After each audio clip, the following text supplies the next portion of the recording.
Talk the things me come fi talk the things, you hear? Talk the things me come fi talk the things, you hear me?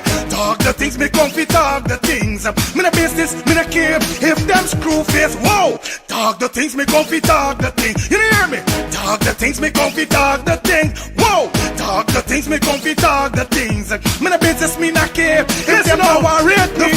Talk the things me come fi talk the things, you hear? Talk the things me come fi talk the things. Whoa! Talk the things me come fi talk the things. Me no business, me no care if them screw face. Whoa! Talk the things me come fi talk the things. You hear? Talk the things me come fi talk the things. Whoa! Talk the things me come fi talk the things. Me no business, me no care if them not like me. Talk the things me come fi talk the thing. You hear? Talk the things me come fi talk the thing. Whoa! Talk the things me come fi talk the things. You no business, me no care if them screw face. Wow! Talk the things me come fi talk the thing. You hear? Talk the things me come fi talk the things. Whoa! Talk the things me come fi talk the things. Me no business, me no care if them no worried. They hear me fun too much, too much. Whoa! Them not like me not like them. Them not rate me. Me and them no friend. Me don't see you care the whole of them are eating. Talk the things me come fi talk the thing. You hear? Talk the things me come fi talk the thing. Whoa! Talk the things me come fi talk the things. Me no business, me no care if them screw face. Whoa! Talk the things me come fi talk the thing. You hear? Boom! Let's talk the thing is fire, fire in the wire over there. Over there. Adrian Dutchin, make sure you check out Let's Talk the Thing TV. Hey, YouTube in good again. All the tech ups, as my boy say. Let's talk the thing. Tell them from country, tell them from tongue, tell them from wherever. Let's talk the thing is love. Let's talk the thing TV. Fire, fire. Boom. Brooklyn, New York, Wagwan is all about Miss Spotlight Zalima presents the return of royalty. Yes, the return of royalty. And she's royal. Saturday the 31st of May, our road leads to Club 718, that's 922 Remsen Avenue, Brooklyn, New York. Shout out to all the royal women and all the royal men. Mark this down on your calendars, you cannot miss this one. Admission tickets is only $30. Make sure you get there early. Music provided by Natty Samuels, DJ Neville, Superlex, Unity Family and Selector Fry. Remember, it's all about the return of royalty. Saturday the 31st of May 2025. Miss Spotlight Zalima, we doing it again. Give thanks, me alive, yeah, the blessing does a flow upon me.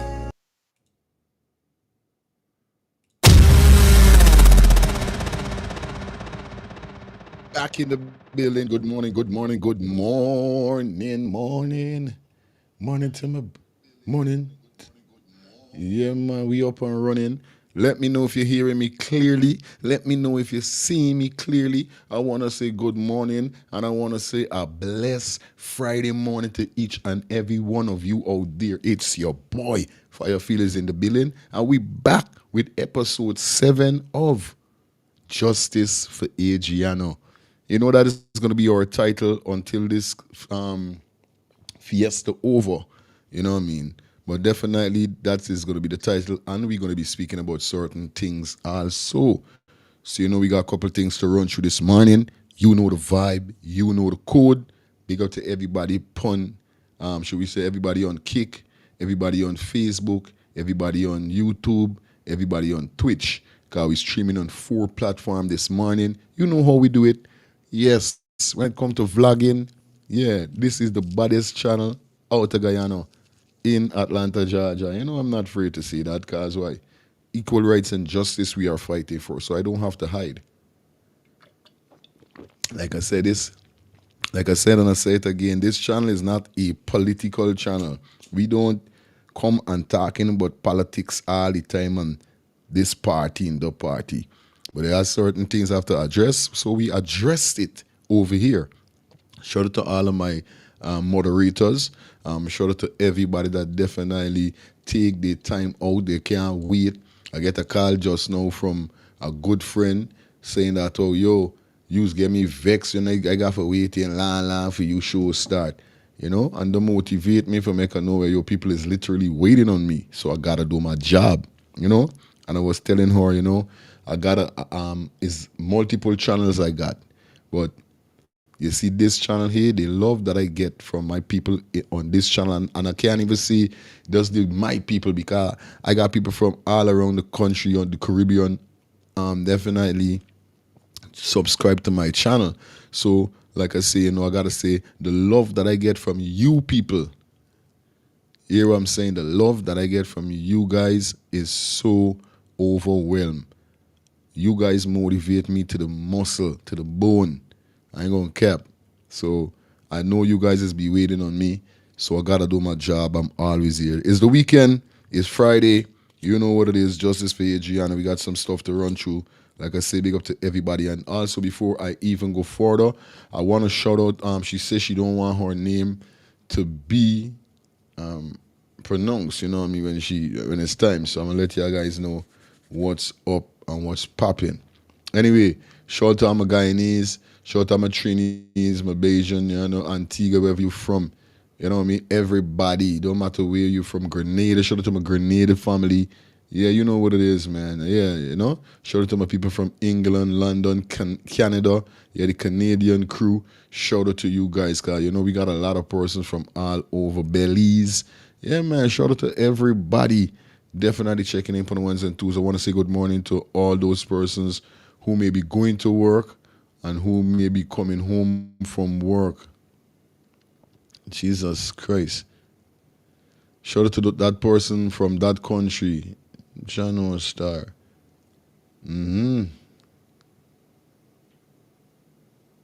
Where's the Afghanistan? You lie. Voice of the people. Is Afghanistan that? Tell me if I lie, me I tell her wrong I seen her or something. Is Afghanistan? Is that me that I'm seeing there? What? That's to show you how far and the widespread of this YouTube channel. You know what I mean? Somebody said good night. Said it gotta be good. It gotta be night over the side by you, cause it's clearly morning here. Palawala, what's up? Good morning to you, man. Nadia, big up morning to you. Mendico. Mendy, big up yourself. Mendy, sometimes I don't know. You gotta inbox me on WhatsApp and tell me or send me a voice note and let me know direct what's your name, man. Cause I swear to God, I'm trying to pronounce that name and it beat me like when I used to go to school from my teacher. It goes already. Voice of the people, shout out to you, man. Yo, big up to everybody. Child of the Most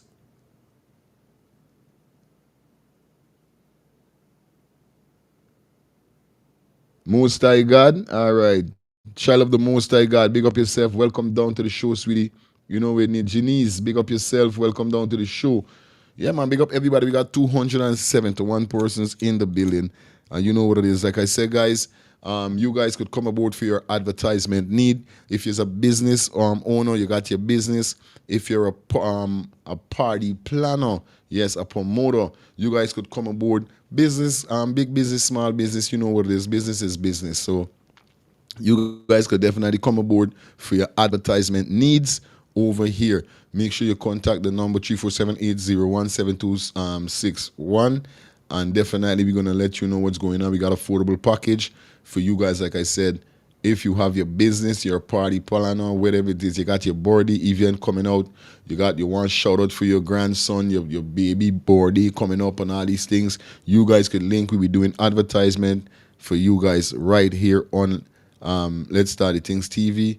Also, FF Vibes Radio. So you guys could visit www.ffvibesradio.com. Take a check out of our website. See what's going on over there, guys. All right. Once again, shout out to all those persons that donating. Yes, guys, like I say, if you're donating, if you're interested in donating, you guys could definitely donate by purchasing a super chat, a super sticker, or you guys could donate by being a member of the channel. Yes. Or you guys could also donate by dropping anything in the Cash App or the Zelle that is provided on the screen. All right, guys, you know what it is, man. I really appreciate you guys. They definitely, and we put in the works in, we put in the works. So we got some stuff definitely Perry Mason, you can't drop me to sleep, you know. You got ready. You can't drop to sleep.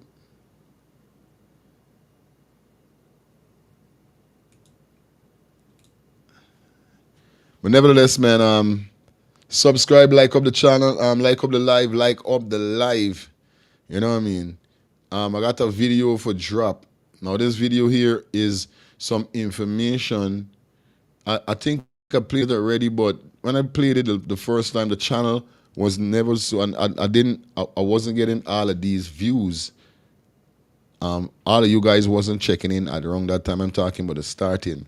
So like I said, I done bust the case, I done crack the case already, but we're gonna be pinpointing on some stuff. You know what it is, right? Yeah, we're gonna be pinpointing on some stuff, so you know what it is. Once again, I want to say good morning to everybody that definitely check in. Love you guys. Hope you guys having a fantastic day, morning, evening, or night. Shout out to my people up in the US of A. You know what it is. Drop a flag in the comment section. You know what I mean? Let me know where you guys are from. All right? You know what it is over here, man. Shout out to everybody that checking in on the ones and threes and fours. All right? So let's jump into this video. Let's take a listen, because this girl mentioned about something before the hotel was set on fire. Something strange. Yeah, something strange. So let me get a season here. What's this as the channel bill? As we still proceed to give you what you need. So we're going to kick off with ADRIANA, and then as we go down, we're going to discuss the rest of stuff, because I want to talk about the Venezuela situation, because the Venezuela situation is a very serious situation. Also I got a couple more video definitely we're going to touch on this morning. So if you're on Facebook, like up the live, share the live. You know what I mean? If you're on YouTube, do the same thing. Those persons on Kick and those persons on Twitch, do the same thing. Yes, man. Like up and share up the live, guys. You know what it is, right? So let me jump into this here. So good morning to everybody once again. Let's get this and hear what she is saying. 4 CID officers and Hubbard, a uniformed officer, along with the owner. Now, I have a video in my phone, but I'm currently on it. I don't know where this guy came from in a red t-shirt. He wasn't with us all the time, you know. Remember, the police bar off the entrance to this hotel. I was allowed access to go in. I don't know where this guy came from, if he was already in the building or what, perhaps. Now, after the owner made a disappearance, we looking in the old part of the hotel for him. And Officer Harris and I ventured to a door behind the receptionist. And there was Son and this guy coming from the back there. So I thought, I said, man, who's this? Where he come from? He said, oh, that's my brother-in-law. And after they had a little talking, Officer Harris said, well, why you got to come up to the station with us? Here where he can turn and tell the officer, because the people that were going on bad on the outside. They were going on crazy on the outside. And I guess he was frightened. He turned and he asked the officer, he said, officer, yeah, I can't pick him up from around the back, man. Pick him up from around the back. Officer Harris said, no. We walking through the same front door here. They can't do you nothing. He wanted to be escorted from the back of the building. So when he got arrested at 1:37 a.m. Remember what she talking about? This is Leroy. She talking about. I remember she said the guy in the red jersey. You know what I mean? Leroy. Then is when he left the premises. But before, when this search was being conducted, you see that same picture behind you there, Fato? Shift yourself. Good. In the middle there is the bar, which is right in front of the pool. On the left side is the male washroom. On the right side is the female washroom. Normally, you've got to take showers before you enter the pool. Next to that female washroom, where that second arrow is a little bit more, there is a gate, an iron gate. I opened that gate. I pushed my hand from the opposite side to open that gate. That gate leads you to the back where, well, this place is a hotel and rental, like party rental stuff, table chair, tents and stuff like that. These stuff are stored behind there. These stuff are stored behind there. So I opened that gate and everyone ventured it. This is before he went missing. Now, everybody searching. Everybody looking. Everybody bust up looking in black tanks. Everywhere possible. But one place that we did not go to was a room filled with 5-gallon pails of chlorine. Well, that's what they destroyed the pool. So they got it stuck and piled there. Just so we're going to open the phone lines, guys. The show just started. Come on, let me get it show a little breezer before I answer any calls, please. Now, there was an Indian guy. I got the video. I'm going to send it to your WhatsApp in a few battles. There was an Indian guy. He turned and he told Amicia, the mother of that child, because she was going to the room, he turned and he told she, Auntie, I better store chlorine in there. If you're going in there, don't breathe too hard. Now that discouraged her from going in there because the pails were already exposed. When you get near enough, your eyes burning, your head feeling light. So we did not venture further. Now, this whole place is like a little maze. How this man got this place set up. It's like a little maze. So everybody went back to the lobby except him. Where we looking for him? Looking. Can't find him. This is for more than 20 minutes. More than 20 minutes. When Officer Harris and I went back to go through that door, he and the brother-in-law coming from there, he then turned and said, oh, he went to take a shit. Mind you, there is no washroom with extreme back there. Even a staff there, that is my friend, she was supposed to be turning out to duty for 11 o'clock to relieve the receptionist that was there. The receptionist that was there the night, that was that girl's first day at work. Was her first day at work. So her relief didn't come. So I turned and asked my friend, I said, man, yeah, it's got a washroom at the back there. The girl said, no, there's no washroom at the back there. So I don't know when want he went to take this shit. to come in my inbox when you're done. Come in my inbox. I don't want to talk to He you. turned and said he went and take a shit. Wait a minute, Michaela. Hi, baby. When you're done, I'm going to exit live. And I want you to see something in my phone. I will. This here, you see, let me this same door that I opened, right? This door leads to that chlorine room. This same door this child was brought through, because here what happened.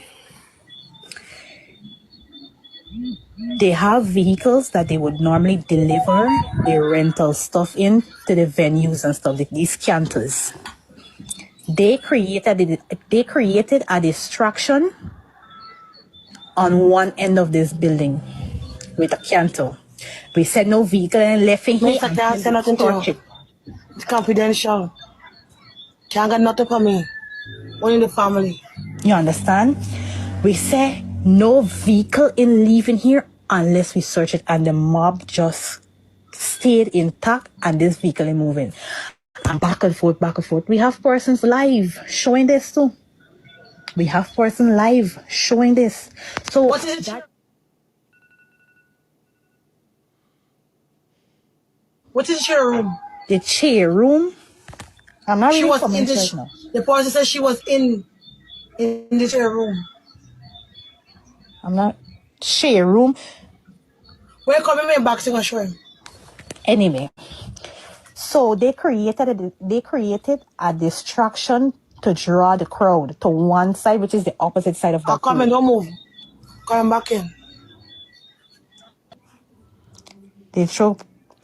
Yo, I want to say thanks. For the $20 donation, Cash App donation from Kendall. Kendall, yeah, man. Thank you for the $20 Cash App donation. Respect and manners. That's what we're talking about. Donation in the building.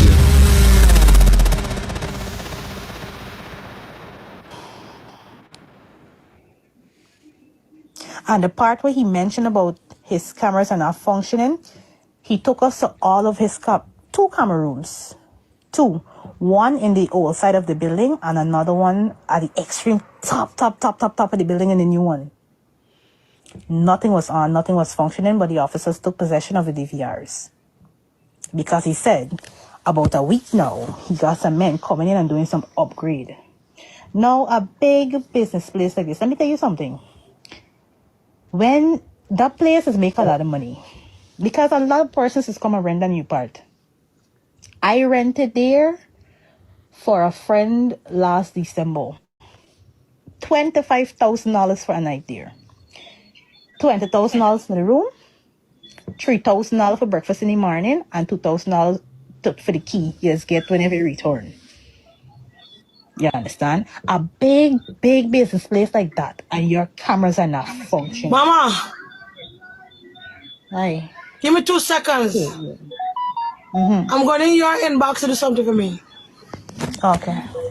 You could continue, but I'm gonna slip out to something, and I'm gonna Okay, come I'm not back gonna and exit. screenshot. Yes, he claimed that the People guys that like up the live. the cameras are he's doing an upgrade, so the cameras are not functioning. No, something I think is cameras are working. It's true. So why the cameras in the kitchen only that working? Why is the cameras only in the kitchen? There were no cameras working, according to what he said. None. But I was there last year. I went to that washroom, the male washroom, and it was creepy. It was creepy. I In other news, Georgia residents are going to be happy to hear this. It just came out. There's a new website where any Georgia resident, as long as you live. Definitely, man. You know what it is, man. Shout out to everybody that definitely log in. It's kind of spooky. I'm not going to tell no lie. Once again, shout out to Kendall, or should we say Kendall, for the $20 donation. Yeah, man, up in the building. Telephone, no friend. Yeah, notice the E-woman say the police got the drives. That means the police got all the footage. Where is the footage? A lot of questions need to be, of course, a lot of questions need to be answered, bro. You ain't gonna, no capping. You ain't capping. A lot of questions need to be answered, and that is what we're not getting. We're not getting proper answers because that's what they keep saying. The crime chief, the crime chief himself came out and said that they got pictures and they got footage, video footage, and still nobody get arrested or nothing. But at the end of the day, they want us or they want the family member to trust in the government. Now, if you got all of that, you won't even do nothing. Because from the very first start, all of these things were outside and was credible. That they could get all of the photos, all of the images, everything.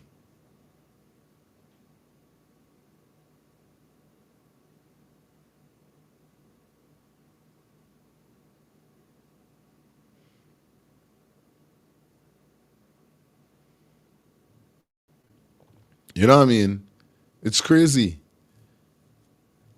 We know for a fact that these people them from last night, yeah, see what I brought forward. A lot of these guys got paid. We in business. Even if them ain't get paid, it's either they get threatened for losing their job or getting the license revoked or whatever is the case.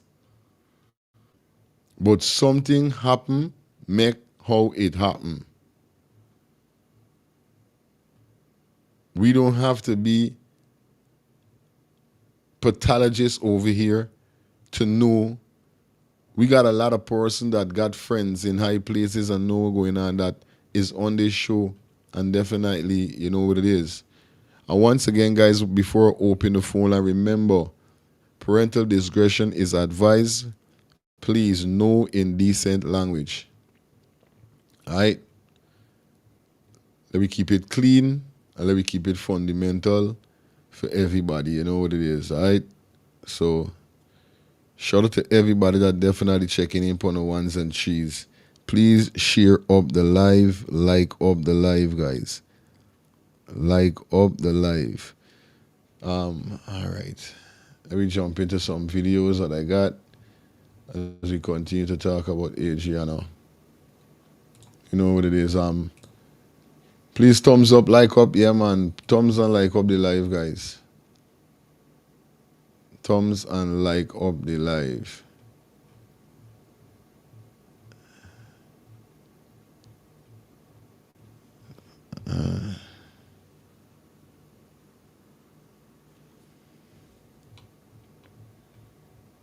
Thumbs and like up the live. Give me a minute.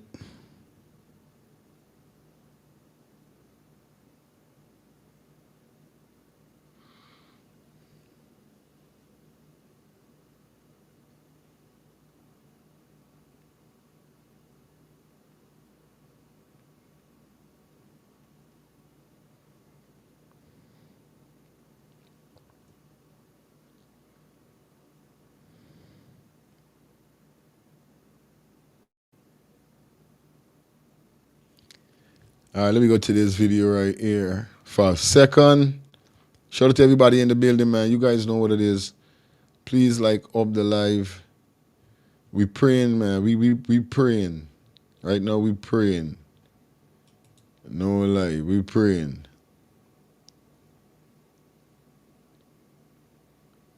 We are praying at this said moment. Understand? We're praying for you, Gianna Young. And we gonna get justice, bro. We gonna get justice. Yeah, man.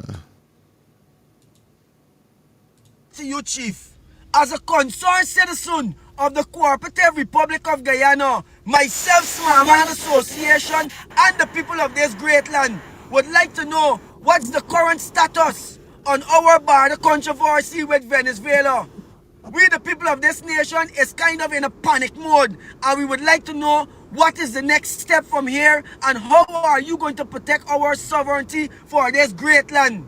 The people them is in a panic state right now, Mr. Prezi, and we would like for you to keep a press conference to address this situation and let the people know that everything gonna be okay and we don't have to panic. But currently right now, we're in a panic state right now, Mr. Prezi, and we would like for you to address this situation because we see on the 25th of May, Venezuela is bringing some kind of governor to govern our Essequibo region, and we're kind of concerned, and we want to know what's the next step from this situation, Mr. Prezi. Myself, Small Man, and the people of this great land would like to know what's the next step and the measure will be taken in place. We still got cartel show on the 24th, but we know we might still go to the cartel show because we don't know we fate on the 25th of May. So please, Mr. President, address this situation so the people them could know how to really care about their livelihood.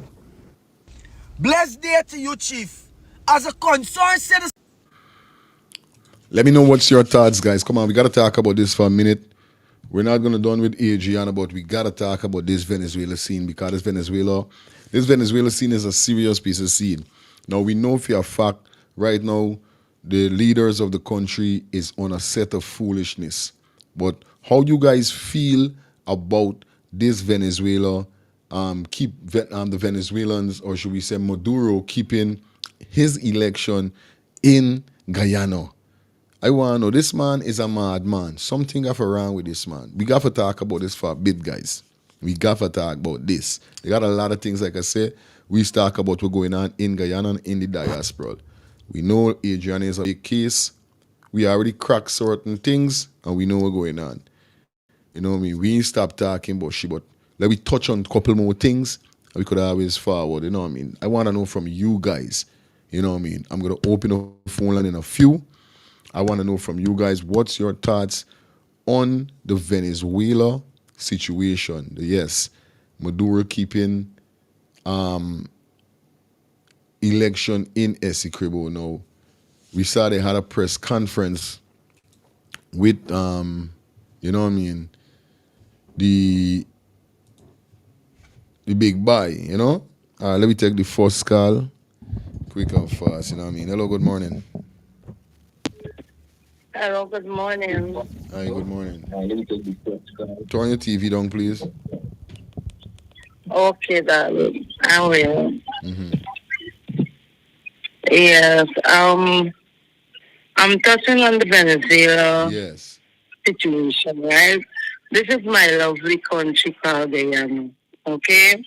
Now, what I am saying, in the first place, the president of this nation and supposed to accept so many Venezuelans in this country. If you check at it, it could outnumber the Guyanese people. That's number one. Number two, you aren't even supposed to let Nicolas Maduro enter on the Essequibo coast because no election there. This is a total disrespect to Guyana sovereignty. You hear me? Number one, he's supposed to got soldier out there to stop that. How you gonna keep election on the 25th and Guyana independence is the next day? What kind of disrespect is that? You understand me? We are concerned citizens and we watching, and me especially watching everything that's going on in this country. You understand me? It's getting me so frightened is that I want to run out of Guyana because our president and our vice president, I can't. The thing that what I want to say is that I can't really say. You understand me? Because these two fellas are nonsense. You understand me? You're not standing up and defend your citizens them like the late Santon Bonamo used to do. Nobody cannot disrespect Guyanese people when he was alive as a president. Don't care what the state cannot be like him. You understand me? They can't be like him. Straight. And this situation too with little Adriana Young. Watch, my brother, me never want to talk about her because when I talk about her, tears come into my eyes. You hear what I tell you? This country never run like this. This is way disrespectful to the people of Guyana. We, the people, is the power. Is we put the other, you are supposed to stand up and represent the citizens of this country. But we instead of you doing that, you are fighting against the citizens of this country. Where we really going? Where Guyana going? Real time. I hope Guyana be like 80. That's all I have to say. Thank you, man. Good morning. Yeah, man. That's what we're talking about. That's the two things we're going to be speaking about, you know what I mean? And definitely when you call in, that's what we want to know from you guys. What's your thoughts on this Venezuela situation? That's the most, right now we got to talk about this for a bit, you know what I mean? Hello, good morning. Hello, good morning. Hi, good morning. Hi, you're live. Yes, I'm not from Guyana, you know. Right. I don't know if you remember this call Yeah, man. from day one. Right. Yes, I want to give a 2 cents a little bit. You know what? Over there, just like Jamaica, nobody should come out and vote. Nobody put their hand on paper and vote. This Adriana thing, this prime minister, a lot of them mix up in it. They know everything what's going on. And this thing may be bigger than what everybody is thinking. Yes. Big. Because this man that coming from other country and coming over there, the whole of them, you never know if them all mix up. Whether it's America or Guyana, Jamaica, nobody enough to vote them everybody because of pure chaos and foolishness are going with these president and prime minister all over. It is crazy. And people fi stand up and realize, say, listen to me. Enough is enough. They fi start vote. Come out of them, don't come out of them house and vote. Enough is enough. And you have some licky people love contact they'll go $2 from the president them when election time and run a motorcade. Like Jamaica them do it too. Or licky them. And after the president them win, who they want to win, them nobody not hear not more from them. And then licky one them did you run up and down and take go 2 cents and go along with their foolishness and motorcade. Let me tell you something. I true people not pray hard enough. Because if people pray hard enough and go with it too far from God, you understand? That's really too far from God. That's why all of them something man. That's why them something are not stop. Really? And that's my 2 cents. Thank you. Thank you, welcome. Yeah, man. Good morning, guys. Yeah, bro. Good morning. Yeah, my brother. Yeah, good morning. Yeah, definitely. Yes, I. What's your take? But the thing is, right? We studying we country under attack. A little child dead and we up to all this but the vice president sitting down on a press conference saying, oh, I'm out 900 million in tax. You can't study this. You take this venting, you venting. You know what I mean? You soldiers are under attack. A little child there in your country, and then this you keep in a press conference to talk about Anthony Mohammed. Anthony Mohammed is not a threat, there's not a problem. You see what I'm telling you, brother? Real thing. Anthony Mohammed far from the problem we facing. We find a little child dead in your country. Nothing come out of it. And then your soldiers going under attack. This is like 4 or 5 times you soldiers don't go under attack. But you now for sit down and say, oh, we got the evidence that Anthony Mohammed purchased the car. This what you thinking? This what you remembering? And more serious things. You got things ahead of you, and this you remember. It's venting, brother. You see what I show you? You venting. These people gotta go, big brother. Real thing, no lie, brother. Straight. This you send down for talk for your press conference. Oh, we got the evidence that he owe so much millions dollars. We gotta move to the court. Yeah. Move to the court in Venezuela. This you are study, big brother. Straight. I don't know Anthony Mohammed personally, but I'm always look out for the citizen doing things that you ain't doing. And this man you trying to pull down. Instead of you focus on Venezuela issue, focus on this little child issue. You know what I mean, brother? Real thing, respect. All right, brother. Respect commanders, nobody. Yeah. No, I got a feeling that the president right now, definitely, or even the vice president, Mr. Jack Dio, is like he's afraid. You know, like Muhammad said, when I show you guys a video whereby Muhammad said that he was being tailed, you know what I mean, followed by special branch of the police force and all these kind of thing. When he asks, the men them start to, we don't even want to do this. We want to do this, but what? These people, them, and the man said, why? Them start to cause you the biggest threat to these banner.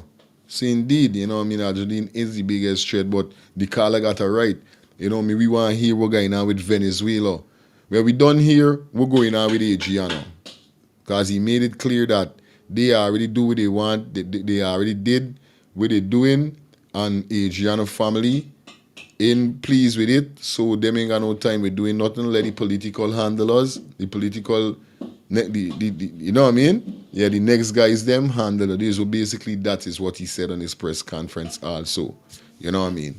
So we know for a fact he ain't got time with though.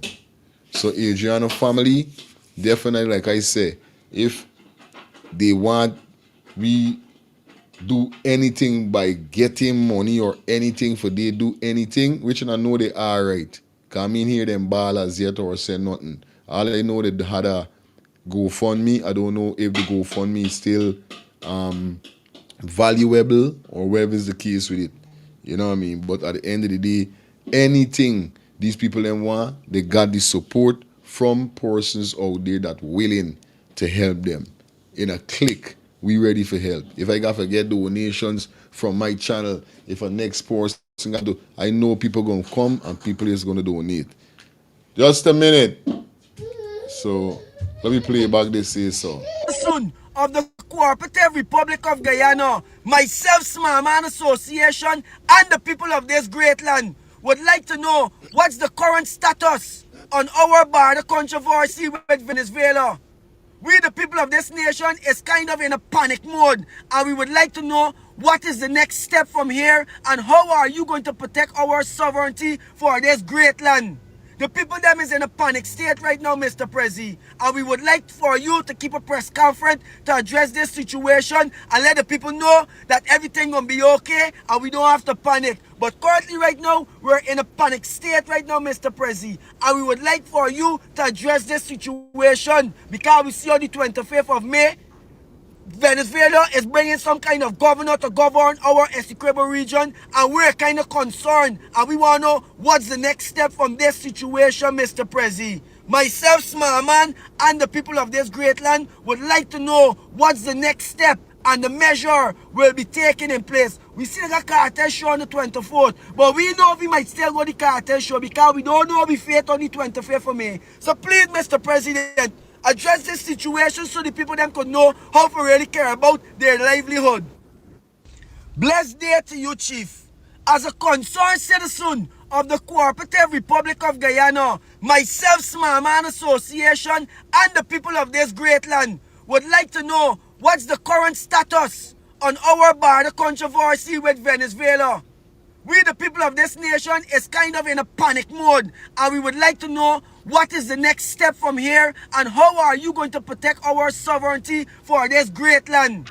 The people them is in a panic state right now, Mr. Prezi, and we would like for you to keep a press conference to address this situation and let the people know that everything gonna be okay and we don't have to panic. But currently right now, we're in a panic state right now, Mr. Prezi, and we would like for you to address this situation because we see on the 25th of May, Venezuela is bringing some kind of governor to govern our Essequibo region, and we're kind of concerned, and we want to know what's the next step from this situation, Mr. Prezi. Good morning. Good morning, Fire Feelings. Yeah, brother. Calling from Brooklyn. I saw you play a video the other night with that guy, what's his name, was talking about the relationship with Venezuela and Guyana and what they did and how they was living. But there was information missing.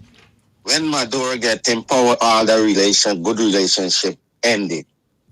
The relationship Guyana had with Venezuela, which was helping Guyana, I think that was in Chavez leadership.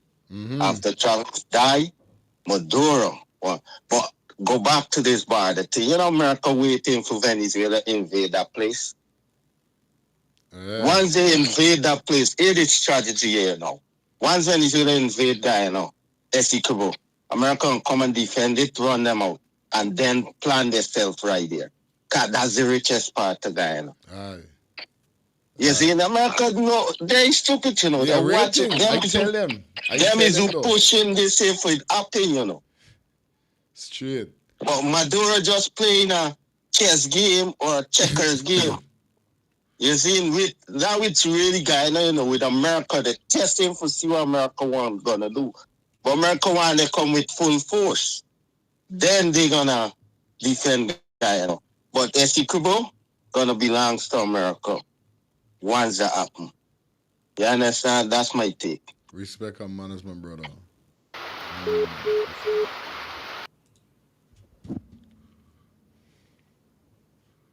Yeah, man. Yeah, I know what it is. We got to talk about this Maduro thing, man. Yeah, this thing, I'm in my bed and I can't sleep. We're not going to forget Adriana, but definitely we got to mention about Maduro.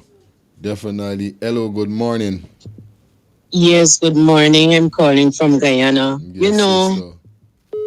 it is so much things I want to talk about, but I just don't know how really to get to the point, right? But my point of view, coming to Adriana, yes, I know we have to be silent. Now, everybody's seen it clear and fair how to find that child in that pool. You mean to tell me one question I would like to ask? I hear nobody asks about it. She went in the pool with a bed sheet to swim. They try to do everything, but God has helped thief man and he does help watchman because they forget to pull the sheet off of her when they throw she in the pool, right? For truth. No lie, sis. Right? That is why I was watching in the video. Yeah. You know, it is so touching because I have grandchildren and nobody expect to go out with the grandchildren for you to be looking at the 11-year-old child like if it's a just born baby. She is free to move about anywhere you go. And the next thing that I would like to raise with this Venezuela and Guyana, I'm sorry for us right now because people may looking at it in Essequibo, but we have to look at it in Georgetown also. Because there is a lot of Venezuelan come to Guyana and within a year, they become citizens for our country. Right. And when we leave Guyana, we go foreign.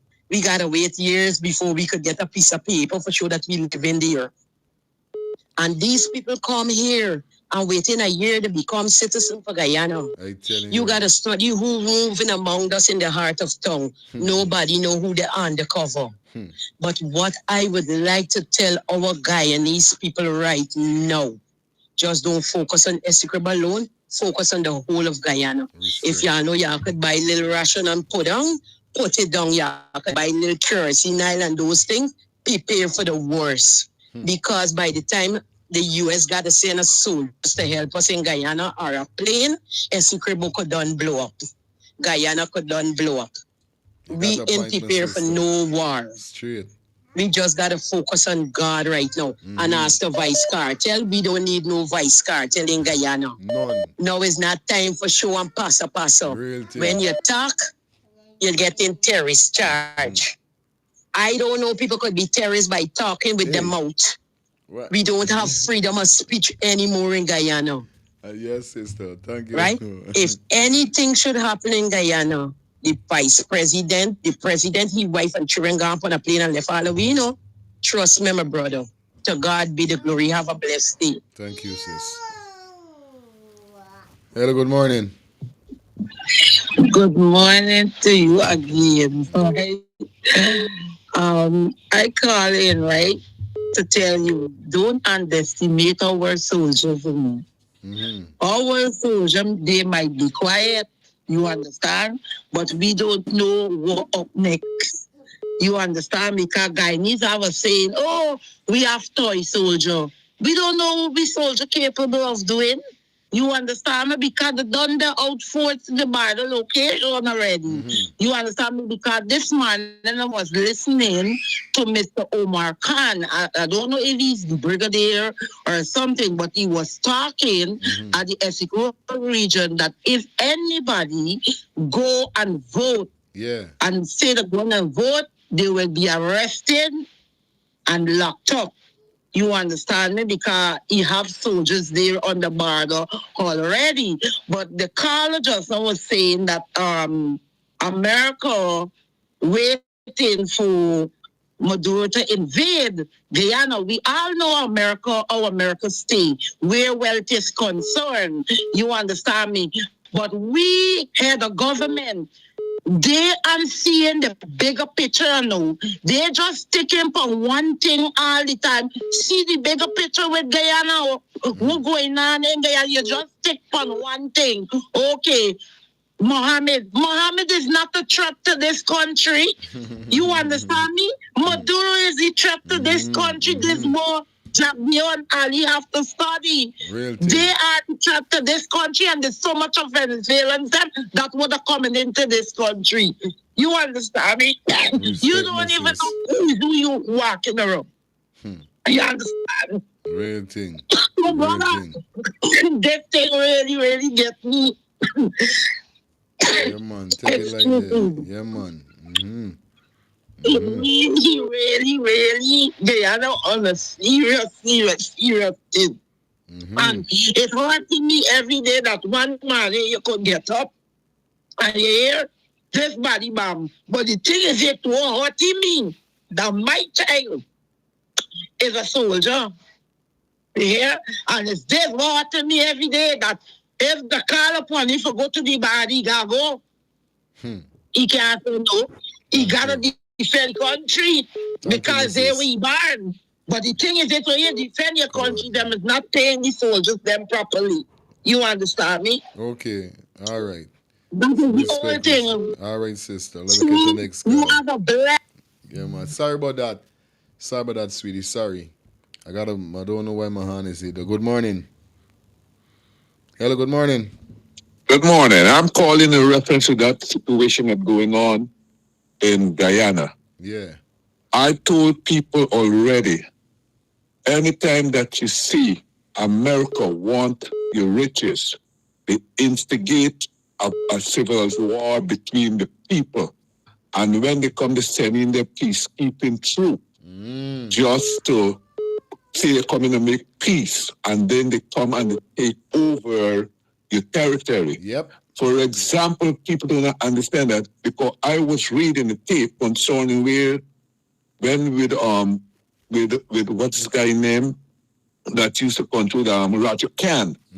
And he talked about that way before. He said what the Guyana government is going to do is they're going to create a civil war, some disturbance. And while that is going on among the people, the Indian and the black fighting, Venezuela is going to come in and try to take over the territory of what do you call it? Essequibo. So all these things, I know what is going to be happening when that stuff starts. Just like what they did and went to Dubai, they're going to do the same thing. They're going to fly out the country and leave Dubai. So if there's any problem, Ali them is the head of state. They control the army. They ain't supposed to travel at that time and leave the people. They're supposed to be there to give advice. But I don't know what's going on. That's what I've got to say, you know. But we, as a people, we got to be really careful. The Indians is going to feel it, and the blacks is going to feel it. So something had to be done, you know. But what you see, America is going to come in, and they're going to think, well, remember that guy, Mark Rubio, he come and say if Venezuela ever go to Guyana, if Venezuela ever take over Guyana, or when they're going to make a big mistake. So it's all in play, you know, and that's all I got to say. We got to watch the time, the writings on the wall. These armies not, this Guyana army is not equipped with Venezuela. They're not. These armies guys are going to run and would leave the border. Watch and see.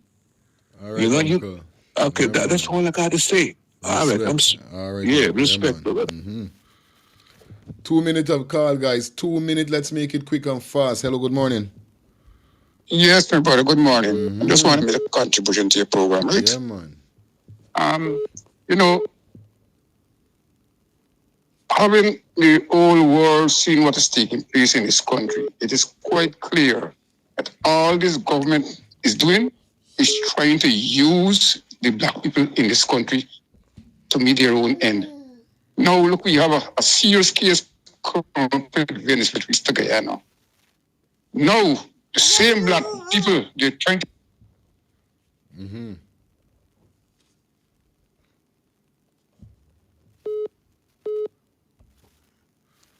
Hello, good morning. Good morning. Yes. Are you hearing me? Yeah, where are you calling us from?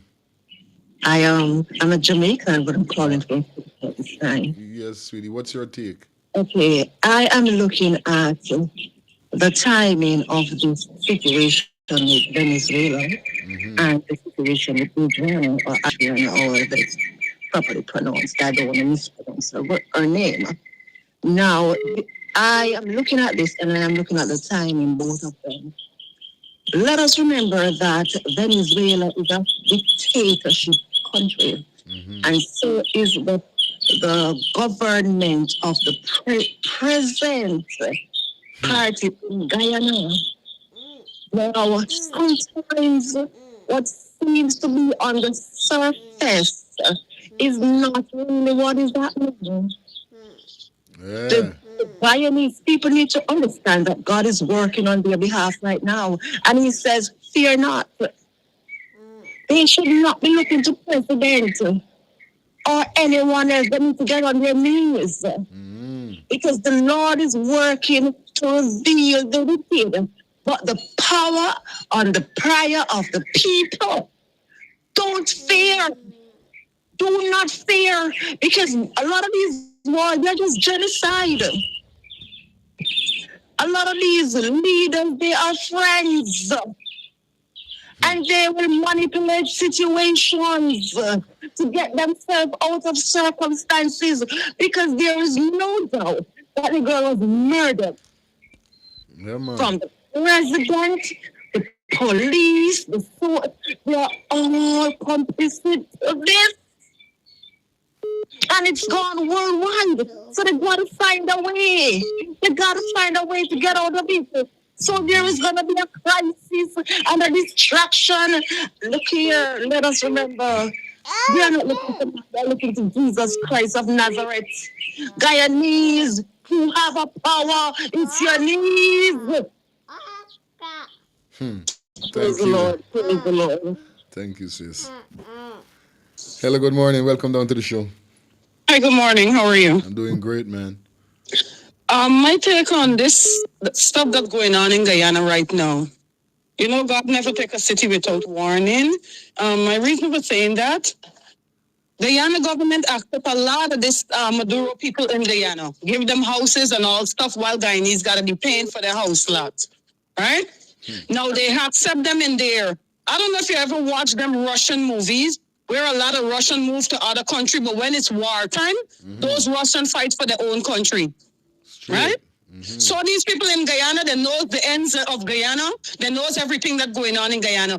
But let me tell you this, my ex-husband is an officer in the army. Don't get tied up with Guyana army, you know. Number one, Guyana military clause, you cannot see them when they're in that Amazon River, when they're in that interior, you cannot see them. You understand? Aye. But Barajagdio instead is focused on how to protect his people. These demons sitting down in there and talking about other stuff. So they more care about whether if they're coming after the Mohammeds because they're Mohammeds are a threat to them. They more care and concern, well, if Mohammed's going to run for president and if he's going to win. They ain't got time to highlight the public, highlight Guyanese, what's really going on and how to prepare for what's coming. They don't have to do that. You understand? But don't underestimate Guyanese. We ain't giving up a mountain. We ain't giving up no trees. We ain't giving up no river. Everything belongs to we. Yes. We guys. You understand? Some Maduro to real and come again. But like the other caller was saying, indeed, when you see a country, war brings money. Yeah, we know that. See the war? We know that. When a country go war and another country come in to step in to help you, you think it's just help me for free? No. What are you giving?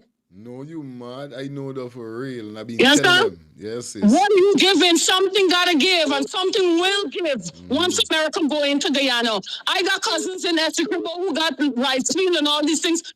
I'm not fearful because God has not given me a spirit of fear, but power, love, and sound mind.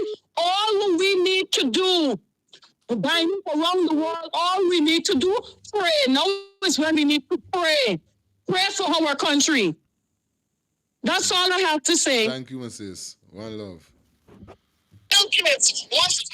Turn on your TV. Turn your TV down, please.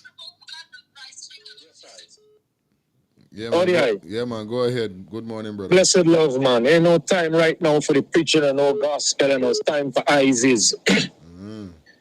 Listen, Guyana should be negotiating right now with the government of Venezuela.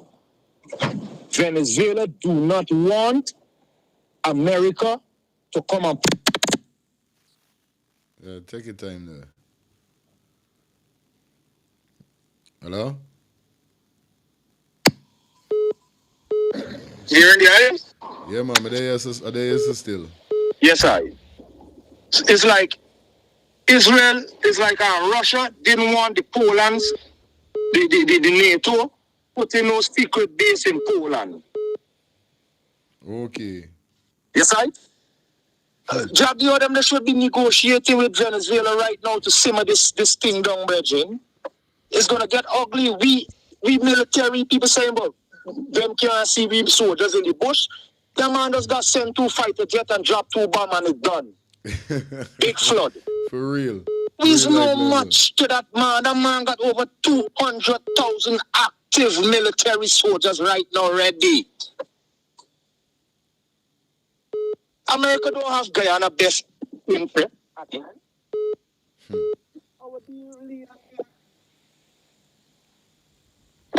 Yes, right? Real thing. Our president is a business. Guyana crude is the best and the most. All right, Carla. Sorry for cut your caller, but your phone going in and out. Me know like it fall. No. Hold on, just now. The caller that just called, your phone going in and out. I don't know if by it fall long. It must be giving a little problem. So sorry for cutting the call. All right. Anyway, good morning. Welcome down to the Good show. morning, peace and love. Yes, sis. All I have to say is this. Until the Guyana government do what they're supposed to do in regards to Adriana Young, they will lose everything. But the sad part is that the people will also suffer for it. So now is the time where the people should all get together. You understand me? Don't look at race because I'm mixed with everything, I think. God knows. So don't look at the race and the black and the Indian. I can't even get involved in that because I got family on both sides. My mom, my grandmother, you know what I mean? So until the government do what they're supposed to do and set the people free, they are going to fall. That country will be, it's so sad. But until they do what they got to do right by that child, that's the key. When they start to acknowledge and lock up who's supposed to lock up, even themselves, they have to, all of them rasp, they will go, it's sad to say, they're going to be threats from everywhere coming for them. You understand me? And it has nothing to do with money and whatever, because the same people that they're going against, but black man and nigger and all that, those same people are going to have to be the ones to help them because money can't help you, you know. I work in the medical field and I've seen a lot of rich, wealthy people. Their money can't help them. They need human beings with empathy and sympathy and kindness to render service to keep them alive and afloat in this physical world that they're holding on to all these physical, tangible things. It's irrelevant when shit hit the fan. Real talk. You understand? So that's my take. Do right by that little girl, and all will be well. Watch the cards fall in place. Definitely. Thank you a lot. Bye-bye. Yeah, man. You know what I mean? That's what we're talking about. That's why they're facing this calamity at this moment here. Guys, I'm holding on the phone call for a minute. Let's run to this video here. Definitely, let's see what this video say.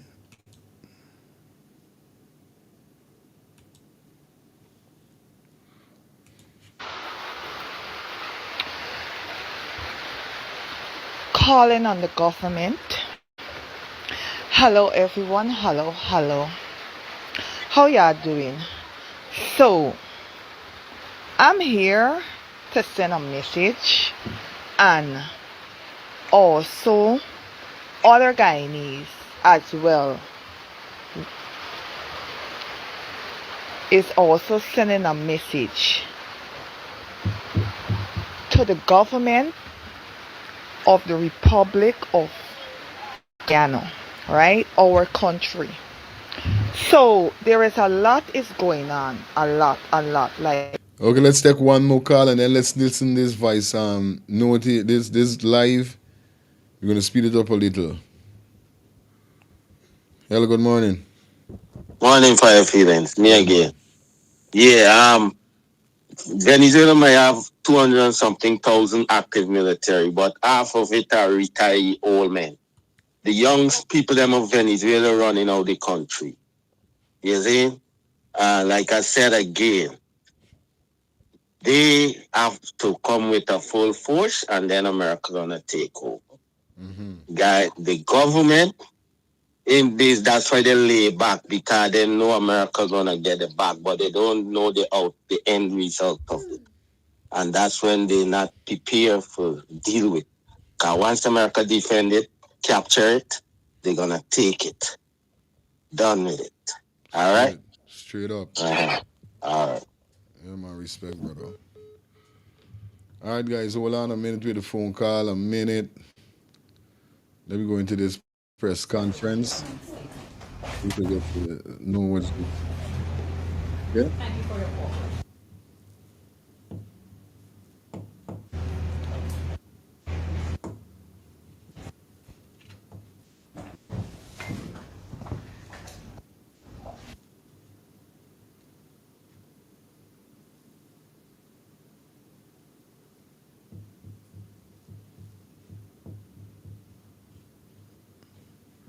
It's not me, it's them, you know, right now with them.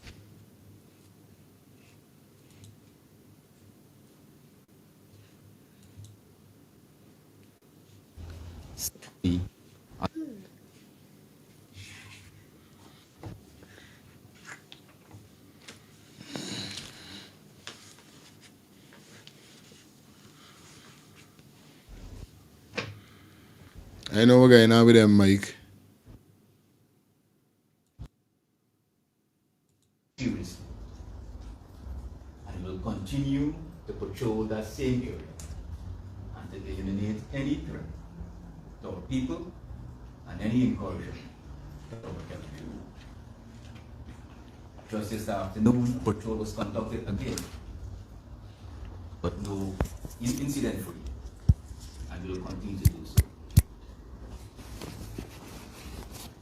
I wish to say that these incidents would have caused some concern along our bordering community.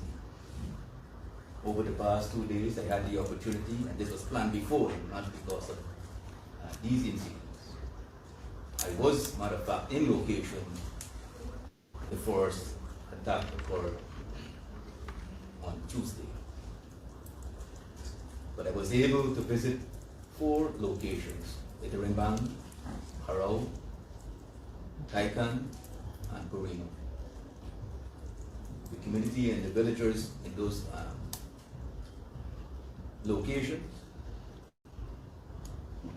were happy, not scared, but happy that we would have visited those locations.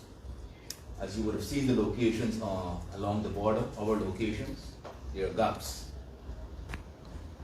Our conduct in those gaps is to patrol by foot and boat, ensuring that we define our borders and ensure that no one is illegally coming across, especially on the border with Venezuela. Moving forward, the Ghana Defense Force will remain vigilant and will continue to patrol the Kuyuni River. If I could refer you back to what Lieutenant Colonel Macaulay would have said, the Kuyuni River originates from Venezuela and empties into the Essequibo. There's a part of the Kuyuni in which the border is formed, and that's 824 kilometers. The Kuyuni reaches the Venamu River and it forms part of the border. And then it exits out of the Kuyuni River to the Akarabisi River and head north. That particular stretch of the Kuyuni River is an important part that we patrol every single day. The community in that area is sparsely populated, mostly people occupying Iterimban community, we call it, and it's just opposite San Martin, which is located on the Venezuelan side. There are a few other persons who occupy on the Guyana side, on the length of that particular part of the Kuyuni River. The location, Babu, that is so commonly called, is isolated from any other civilian occupation. Isolated. Even the gunshots were not being heard by anyone. From Macapao, which is just about 20 kilometers away. And there's no other person living in the vicinity. It's an area that we have noted over the years where these armed men would stop civilian boats and extort monies to traverse the river. You would have seen in the orientation the description of our borders, from Ponteplaya to the Tribal Junction Point on Mount Roraima. In that description of the border, it will tell you that the Cuyuni River, where it shares with the border with Venezuela, the whole of the Cuyuni River belongs to Guyana. So we have jurisdiction to patrol, stop, search anyone in that river. The Police Force and our Coast Guard, they have those powers to exercise such searches. I will tell you, we have both the infantry soldiers and Coast Guard currently at the two locations. I thank you for your time, and this is the part in which I just reported the facts. And I will move to the question.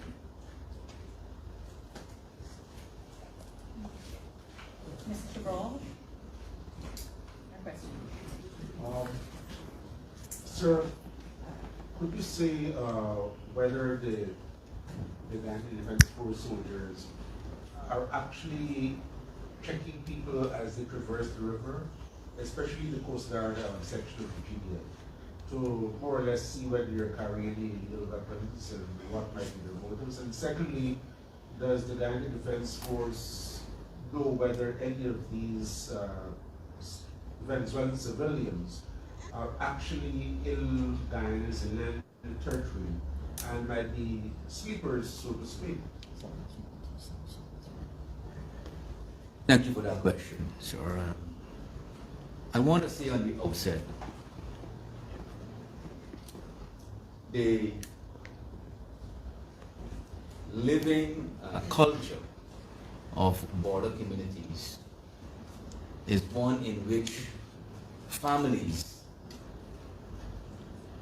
would be living on one side and families on the other side. The Itirimban community and the San Martin is an example, a perfect example of it. And our conduct on the river is not just to stop anyone, it's to ensure safety, etc. And no one is hampered in what they do. Secondly, I want to go on record to say that Venezuelan people are peaceful people on the border. The Guyanese people are peaceful people. They're beautiful people. And they do not, in that community, pose a threat. We have police stations, outposts, close to Macapá and at Itirimban. Whenever a crime is committed, the police addresses those incidents. We've had no reason to conduct frequent searches or stop. The current situation now warrants us to do that. Like up the live, guys. Like the live up. How and when we will do that.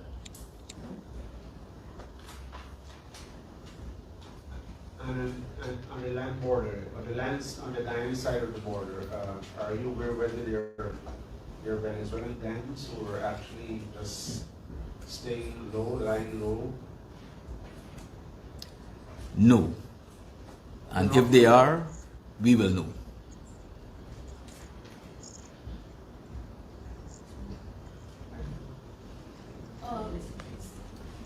Sir, good afternoon. Sharon Bacchus from the newsroom. Sir, over time we have been having these incidents. Could you say how is the Guyana Defense Force improving its capacity and posture to respond holistically to the aggression faced by the Venezuelan authorities and its people? If I can use the term for the first time, I know you love Guyana, and I thank you for that. There have been improvements in how we conduct ourselves in terms of posture, and I am going to say just that. Thank you. Good afternoon, Chief of Staff, Travis Chase, Nightly News.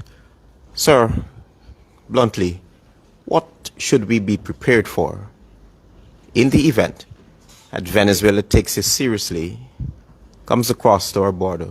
This is why I like Travis Chase. Travis Chase is get to the point. Travis Chase don't beat around the bush. He's get to the point. To hold an elections. That's one. Two, this incident happened on the 13th. Why are we hearing about it on the 15th? And were you present when the soldiers were attacked? I was not present at the location. I was present several kilometers away. I'm asking why are we now hearing about it on the 15th? Is there something else we need to know? What else happened that we do not know about? There's nothing else. Information such as this has to be assessed and analyzed before we could make it known. This is not a situation in which happened in country. This is a border. It could lead to other implications. We want to assess the information and have it available. The press release came out last evening, and that would have been just about 5 hours after the last incident. We were, after the first incident on Tuesday, a lot of work had been done, investigating, assessing, etc. It's not a shooting incident like what you would have on a normal street in your country. This is another territory. So we have to assess before we could comment. And we want to ensure that you have the accurate information. Thank you for that question. And the first one? What should we really be prepared for if Venezuela takes it seriously, enters our territory and holds an elections? I will tell you, as part of my visit along the border, I made an announcement that any Guyanese should participate in such an election. This is not a question. There will be implications for that person. This is almost like a passive coup, because you're voting in a foreign. But this not what the man asks you. He didn't ask you nothing about if they're voting.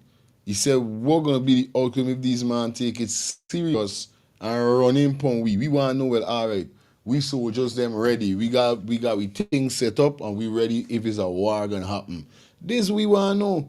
These guys them just keep beating around the bush, beating around the bush. They just like the government, beating around the bush, beat around the bush with something, beat around the bush. This is not what Travis Chase asks you. Travis Chase never asks you that. Should participate. Seriously, enters our territory and hold an elections. I will tell you, as part of this visit along the border. We understand people could get arrested if they vote, but what will you guys do? I made an announcement that any Guyanese should participate in such an election. There will be implications for that person. This is almost like a passive coup, because you're voting in a foreign government to have or cede territory. So that would be a serious offense. Any Guyanese participating in such election will be arrested and there will be complicated implications. Secondly, any Venezuelans. Hello, good morning. Hello. Yeah. Good day. Yeah, good day. What's up? Am I live? Yes, you're live, sir. Good. I got one thing to say. I is a Guyanese, right? Okay. I spent 6 years in the Ghanaian Defense Force and 15 years in the Ghanaian Police Force. So I got a better idea of what's going on. I'm not living in Guyana, but I'm a Guyanese. Okay. The PPP party is never at no time security conscious. Never at no time. During my I joined the Ghana Defense Force in 1980, the first course in 1980. I only spent 6 years. And during the days of bottom, we had anti-aircraft, we had cannon, we had mortar, we had mine, we had everything to defend ourselves against the Venezuelans. Okay. Them shooting what you hear Guyana now, with Venezuela shooting on Guyanese, that used to happen in bottom time, you know. It went bang when the Venezuelans shoot one rapid rounds against over the border. We used to send them, we used to repeat back with multiple machine guns. And when you see them get back to fight, they stop. From 1992. Hold on, Uncle, hold on. No. Hold on. 1 minute, hold on.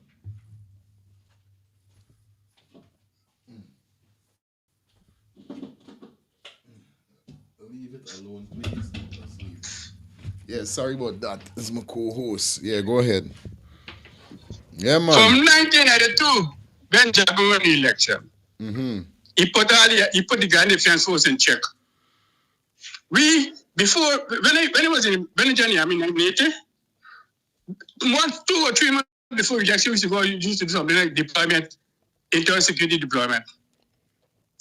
When Jacob won the election in 1992, he put the whole army in check. Okay. The army, after then, a lot of soldiers left the work. The patriotic Guyanese was mostly black people. Black man was patriotic more than the Indians. They were focusing on developing themselves than for defend the country. Then you see interest in joining the army. So most of the black used to join the army. And let me tell you something now.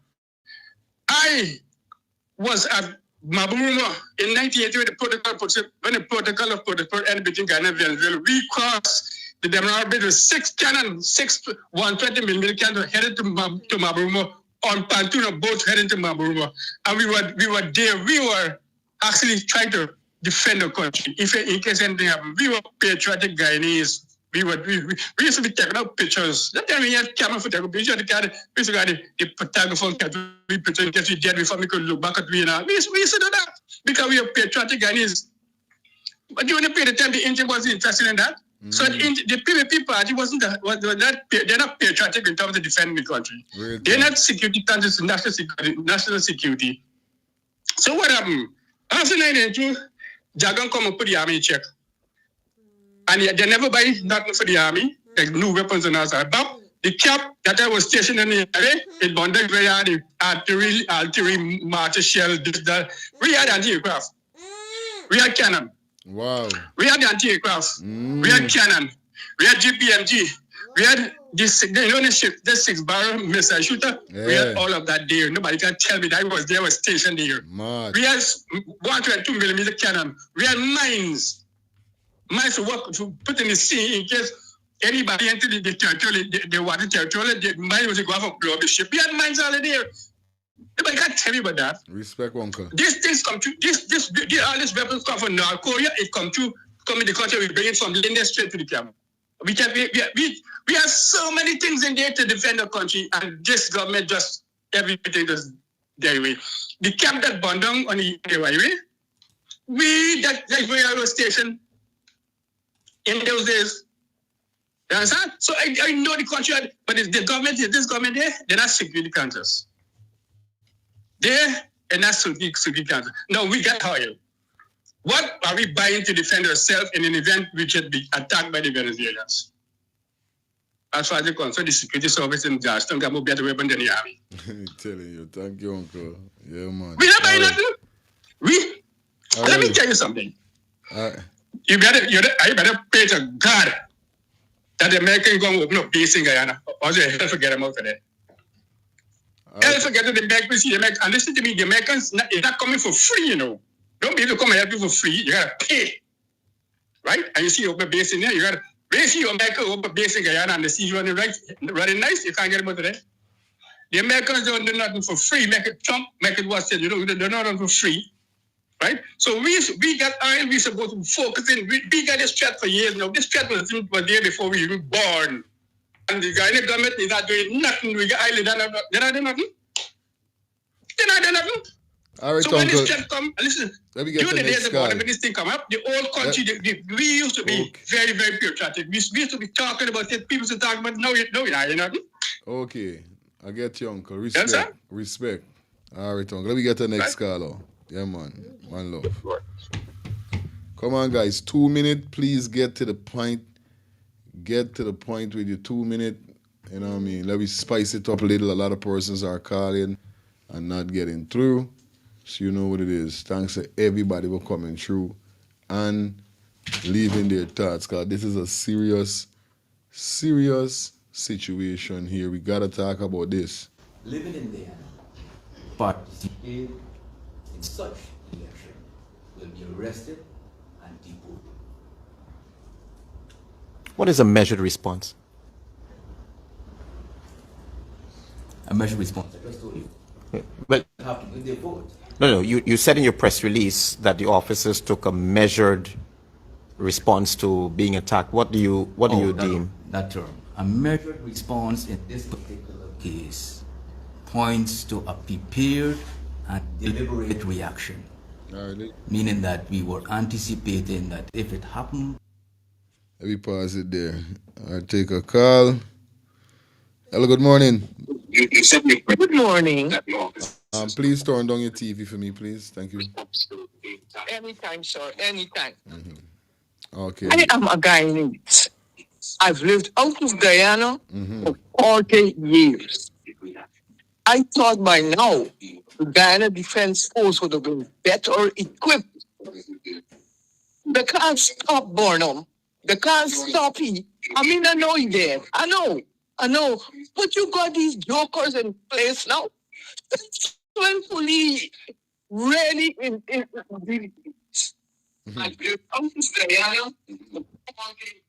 Can you mute your TV for me? It's still coming through. Can you mute it? You all right now? Yeah, you're good to go there now. Yeah. I don't understand. Every time I turn on the TV and there's something important going on, there is an Indian at the head of the affairs. Since when? People are not interested in what we are interested in as Guyanese. They're interested in the pocket. They've always done that. Look, I'm getting worked up, for God. All right, Auntie. But let me tell you something. We got to be careful with Venezuelans. Real thing, straight up. Got to be careful with them. Because these jokers ain't doing nothing. We need real people. That's what I'm saying, man. Thanks for taking my call. All right, Auntie. Thank you. Yeah, man, but on a real life level, at the end of the day, this is what I'm saying, you know what I mean? It's a very serious situation. And like Uncle said, back in them days, they had anti-craft or whatever they call it, but they had 2 planes that they could do something. You know what I mean? The government is not. We ain't seen. Now tell me if you are seen though, because me ain't seen that. I seen new cars for police force. I know the police force must get new guns. They must get new bikes and all these things. I never see whereby we seeing anything whereby with the Guyana Defense Force, whereby we seeing 4 fighter helicopter, 3 fighter jet, even if it's 3. You know what I mean? Things that we could say, yo, we got some sad ammunitions in case if a buy get wild. You know what I mean? On a real life level. That's why I say, and who ever see Venezuela Defense Force in action? Them man deadly. I telling you, deadly. Hello, good morning. I come from New York City. Yeah, my brother. In regards to this Venezuela and Guyana issue, if you look at the helicopter that crashed, they never had no information came out to that story. And they went back and buy a helicopter from 1980s. You look Chuck Norris helicopter, you gotta call it. When you buy a modern day helicopter, you look, American military have double propel helicopters, a military helicopter that could shoot stuff out of it. You're buying a plane. I call it a presidential plane, a small plane will fly at Ogle Airport, right? kind the president to St. Lucia to meet with Maburu or wherever he went to it, right? And said that's a national airplane with a flag on it. Maburu came with a jet, a passenger jet. Wow. You making oil and you can't even afford to buy equipment for presidential equipment and military equipment. Shit. Right? Maburu have jet fighters. We got what? We got open back vehicle drivers that go to buy equipment to scribble. Are you crazy? You got oil, you're making money, you got oil. Money, this is it. What you doing you with buy this Chuck money? Norris helicopter, said military helicopter. Chuck Norris helicopter. Look at Chuck Norris helicopter. He fly with Vision USA. The helicopter they buy 1980 something helicopter. Scrub, I telling you, you're making joke, boy. Venezuela, listen, when you attack somebody, you attack them when they're weak, and Guyana is weak.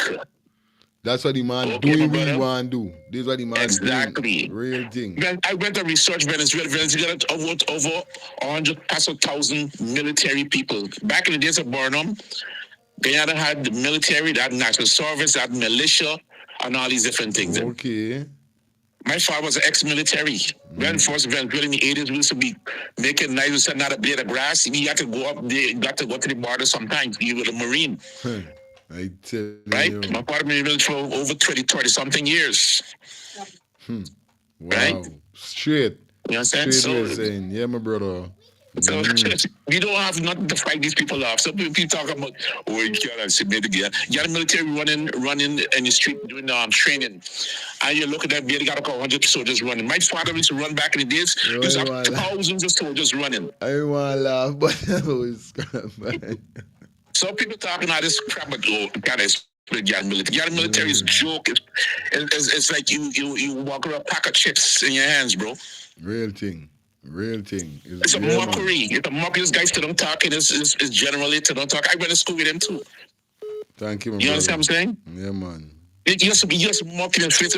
If you come over, what you saying is wartime.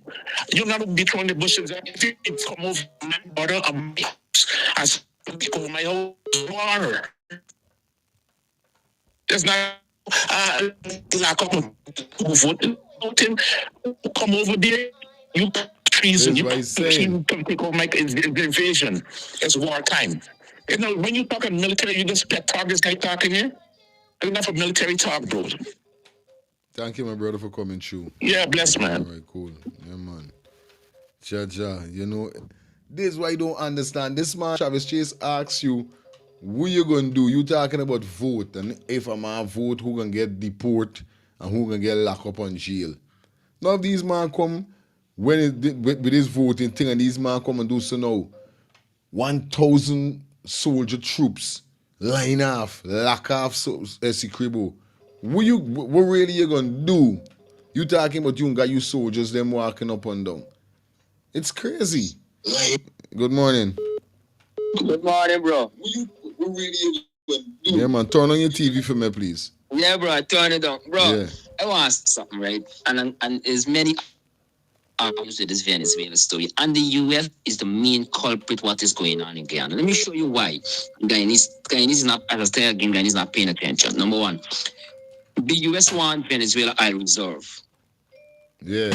That is why ExxonMobil is close to Venezuela water. You know that the drill bit for that oil can turn and go all over miles into Venezuela territory oil basin. From where there right now.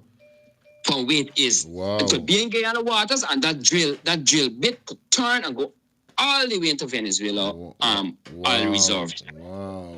And number two,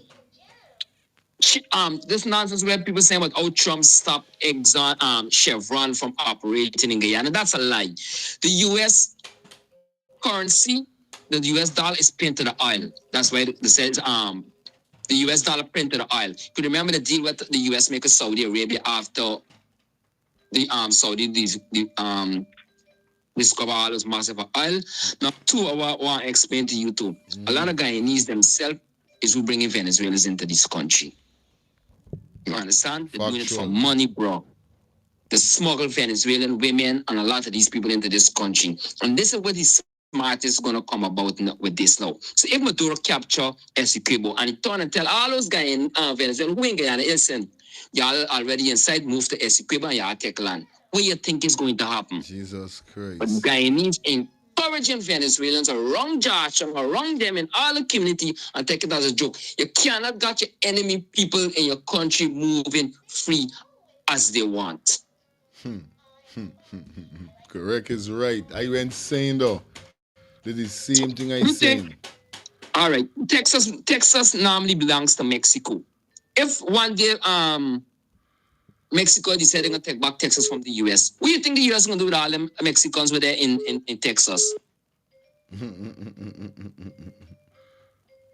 They will become ingrata, they will become the US enemy. And this is what Guyanese politicians and a lot of Guyanese to America minded. So the feeling like the US could go run and come to Guyana and bomb this Stone Age back out of Venezuela for Guyanese. Hell no, there's a price. You Trump say you have to pay for the US. The US ain't gonna send the young people come and die for Guyanese. No way. Yeah, my brother. Thank you for coming through. Let me get the next call. One love. Yeah, brother.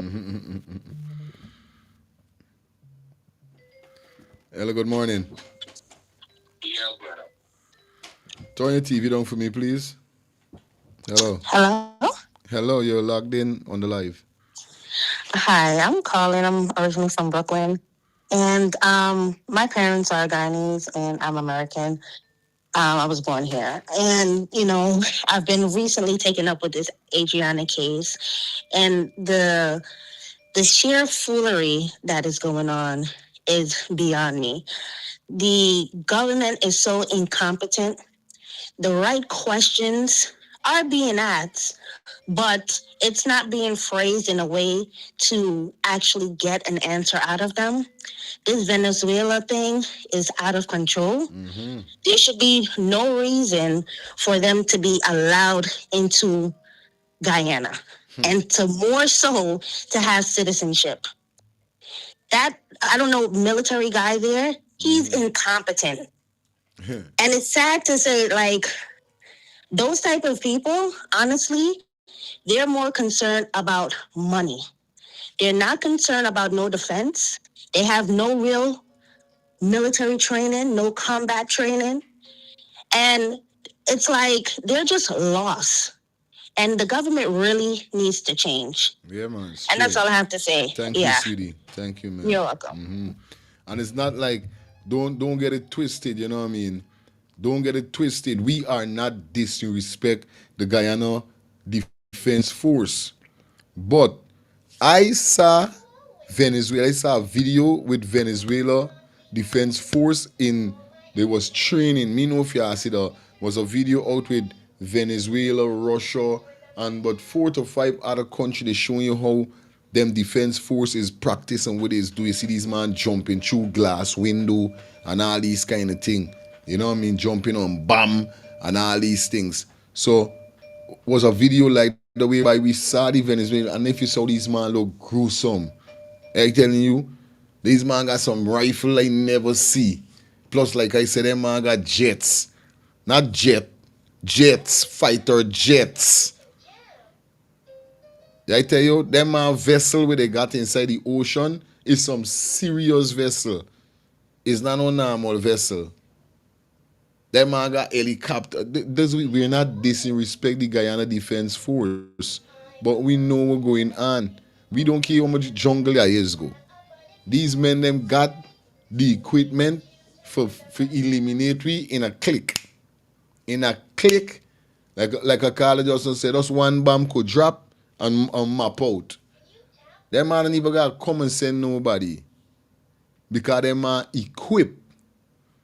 A country like Guyana that have all these resources, don't you think people is going to be watching at us? Look, the president from the Africa president, oh my God, Burkina Faso. You see the man start stepping up on the military with the military gears because he was dealing with certain people that didn't want to give no gun, no ammunition, no up to the time they want to give you a set of whole thing. The man said, no, I want a new thing. I want the thing that was sad. The thing that when you squeeze and you see green light coming out. Sad thing. You know what I mean? This is what the man starts step, because the man don't know good as an independent country. A lot of things they can come in, as you see. People try to assassinate the man and all them things. The man step upon the gears them. He technology. The government just running them mouth, but they doing this and info this, and this is what we need as a country. We got a lot of oil. We need to definitely, absolutely, you understand, step up on the gears, the defense, the Guyana Defense Force gears. I don't know what stupidness they're talking is about, but voting. Before it could happen again, and we must be prepared. The measured response points to those two particular components: being prepared and being deliberate. Thank you for that. I guess what I'm asking, did your ranks return fire? I said that. Okay, thank you. I said that. All right. Did I say that? Can't recall. Julia Johnson, Prime News. Chief of Staff, the questions. Given your statement that your people on the ground would know things, would you say if these civilians were indeed military people but dressed as civilians to provoke a confrontation or provoke a response from Guyana, given Venezuela's posture, really 25th, 26th, and how equipped are our soldiers on the border there, that's in the Cuyuni area, given the fact that we saw the last group that came on the attack were injured in various parts of their bodies. How equipped are they to protect themselves apart from having weapons to shoot back at their aggressors? And my third question is, what advice would you give residents on the border, Guyanese residents on the border, given Venezuela's posture? Thanks. In your first question, thank you for those questions. I would tell you, our soldiers are always equipped whenever they conduct their patrols. The expectation of one being fired upon is always there. In the first incident, fire was returned. In the second, was returned. The third and the fourth, stayed. And if you note me saying that in this last 3 incidents, no one from our side were injured. The residents in the community, I would tell you, because of where they are, there's no major threatening activity that occur. This particular location, Babu, is in a part of the river that no one is living within 50 kilometers. So it's a isolated area that the armed men are using to conduct their activities. Clarity on whether or not these armed men may be very well Venezuelan military. We are still, I'm not going to speculate, but there are many things that we are looking at and assessing. Gary say incompetence printed in the face. Good afternoon, Milton Bradley for Starbuck News. Can you say how many ranks were involved on Guyana's side in this issue? Also, can you say if any vessels were damaged in the shooting incident? Also, you said that you're conducting investigations. Can you say if the persons who might have opened fire might be the sindicatos? I know you stated that you investigated, but preliminary, can you say if they're a part of the sindicato gang? Also, can you say if those patrols they usually have, if they're continuing? A lot of question, man. I think I mentioned that the patrol is continuing. We had one today. But thank you for your question. I do not like to attack people or a particular group. These are armed men in civilian clothing. I will not be able to say or tell you how many persons from our side was on that patrol. Thank you for that. And on the vessels, were any vessels damaged or involved in the incident? No. In light of the attack, can you say if the GDS has taken any new measures to ensure that servicemen are protected? They're always a constant of improving and enhancing for every single incident. And that is a work in progress. Also, can you say if, one last question. We'll come back to you. Your question. That's too much question he asked. Sir, what can you say about the quantity of troops stationed along the border? And this month, by how much may you have ramped up or intend to ramp up the troops there in anticipation of the planned activity by Venezuela? And what sections of the border would you say may be particularly worried or are taking greater focus? In your first question, I know you love Guyana and I thank you for that. In the second one, we share the border with Venezuela. We expect Venezuela not to violate our sovereignty, but we are prepared for any eventuality. That's why we continue to patrol the entire border.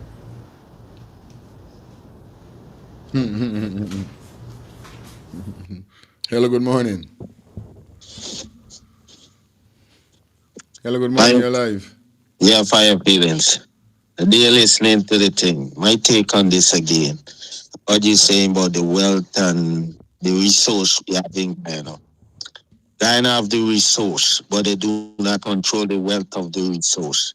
The people that will control it is the people the government sell it to. Just as the oil. If the oil they pull up say for instance, $5 million worth in oil, barrel of oil for the week. Guyana only get him about $1 million or even less. You understand? Just like in South Africa. One of the biggest diamond country and platinum country, but the people who own these places, they are not even wealthy than the people who buy it from them, because what happened, these people control the market. So they give we what they feel like, and they take the belly, or what we just said, the egg of it. You see? That was a problem, like Venezuela, they have all these equipment, but why think America is afraid of them? Because most of the stuff they buy is the stuff these countries don't use, and this stuff America knows they got. All right, so respect. We don't control the wealth. We have the resource, but we don't control the wealth. Okay, my brother. All right. One love. Mm-hmm. Hello, good morning. Good morning. I want to talk to you off here, but a commercial. Okay, I'll call you after the show. Okay, thank you. Okay. Yeah, guys, before we continue any further, do remember, if you're interested in advertising your business, your event, definitely could come on board with Let's Start the Things TV, also FF Vibes Radio. We have an internet radio that we definitely run your ads on, and it will be run on this channel and on FF Vibes Radio, guys. Contact the number that you're seeing on the screen that is scrolling, definitely, and promote, advertise here, you know what I mean? You know how we do. Don't watch the nice in the market, watch the sale. So you're looking for your business to make money, you're looking for your event to make that money. Advertising is a must. All right, let's go to ad break, and then we're gonna be back with you. Okay, let's go to the ad break. Brooklyn, New York, Wagwan is all about Miss Spotlight Zalima presents the return of royalty. Yes, the return of royalty. And she's royal.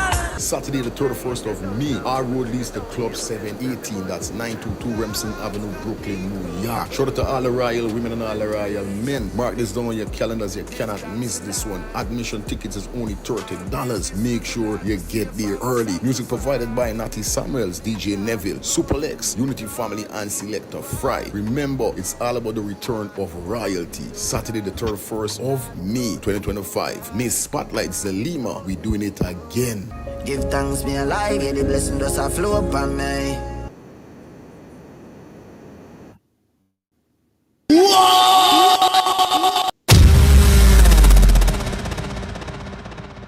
That's what we're talking about, definitely, man. Like I say, guys, shout out to those persons who donating.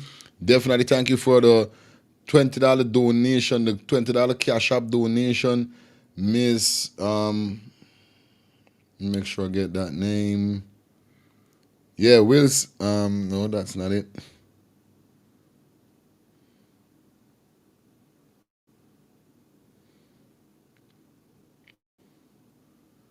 Kendall, yeah, man, thank you for the $20 donation, man. Thanks a lot. Thanks a lot. Like I say, guys, you could donate by purchasing a super chat, a super sticker, or you guys could donate by being a member of the channel. I paste the membership link in the comment section. That's only $2 a month. Be a member of Let's Start the Things TV, or you guys could donate to the channel by dropping anything in the Zelle or the Cash App that is provided on the screen that is scrolling right now, right here. Okay, guys, you know what it is. We're talking about Venezuela, and you know, as we go down, definitely going to continue with Adriana, because you know, like we said, justice for Adriana all the way. So shout out to everybody that definitely calling in and giving their take. Hello, good morning. Hello, good morning. Hello. Hi, good morning. Yes, sir. I'm calling you from in Guyana.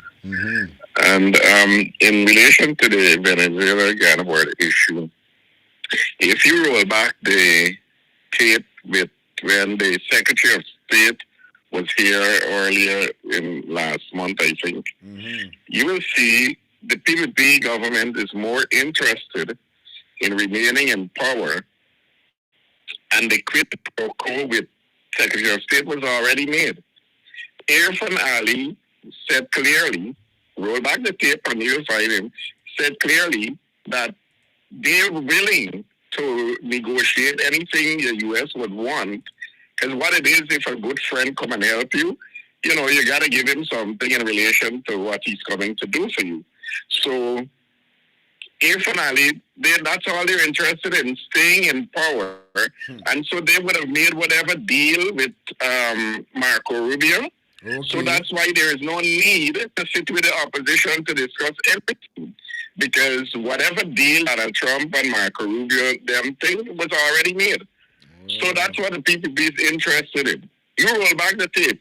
When Marco Rubio was in Guyana at the press conference, Irfan Ali said clearly, basically we already made our protocol with the U.S. government. That's my contribution. Thank you, my brother. Thank you. Yeah, man, that's what we're talking about. You know, I mean, it's crazy. It's real crazy at this said moment. Is I'm not going to tell no lie. You know, where what certain things with these people, is one who going on with them. You know? Yeah, well, let me jump back into the video, finish it off, and then we got some more stuff we're going to definitely finish off on talking about, all right? I can go ahead. How many more Anyone questions? else with questions before we have? Anyone else? I just have one. When you're done. Okay, let Mr. Cabral go first, and then you start. Chief of Defense, sir, you mentioned about Venezuelans participating in the elections will be deported.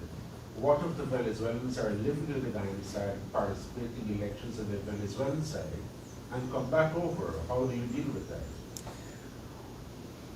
So, I would tell you, the Guyana Defense Force is not a force of uniform alone. You are part of the Guyana Defense Force. Every citizen And we have been receiving information from the general public along our border communities in Georgetown, across the of information that we have acted on and will continue to act. So, someone participating in such an election will eventually get to us. What I would ask you, the press, is to promote this. If you love Guyana, and I know you love Guyana, you will help me and the Guyana Defense Force to help you and to help all of us. This is a serious matter. We have the concept of awareness. The brief that we had just now is an awareness for you to see. Even the first one, our safety brief, is to tell you where the exit are. And that gives you the kind of information to turn left, right, or where to run. If I don't have the information, I don't know where to turn, where to run. And I have to say, our people are beautiful people. I have not had any opportunity to hear a Guyanese say that they don't like Guyana. And I wanted to remain that. So I'm requesting of you, the press, to promote this. Anyone, any information, anyone participating in such election, let us know. We don't want that person among us. We don't ever want that. From our independence to now, 59 years ago,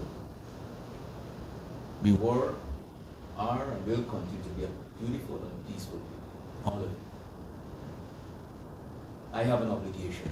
All my officers, they have an obligation. Once you wear this uniform, we have an answer to the people. And we are dedicated to that.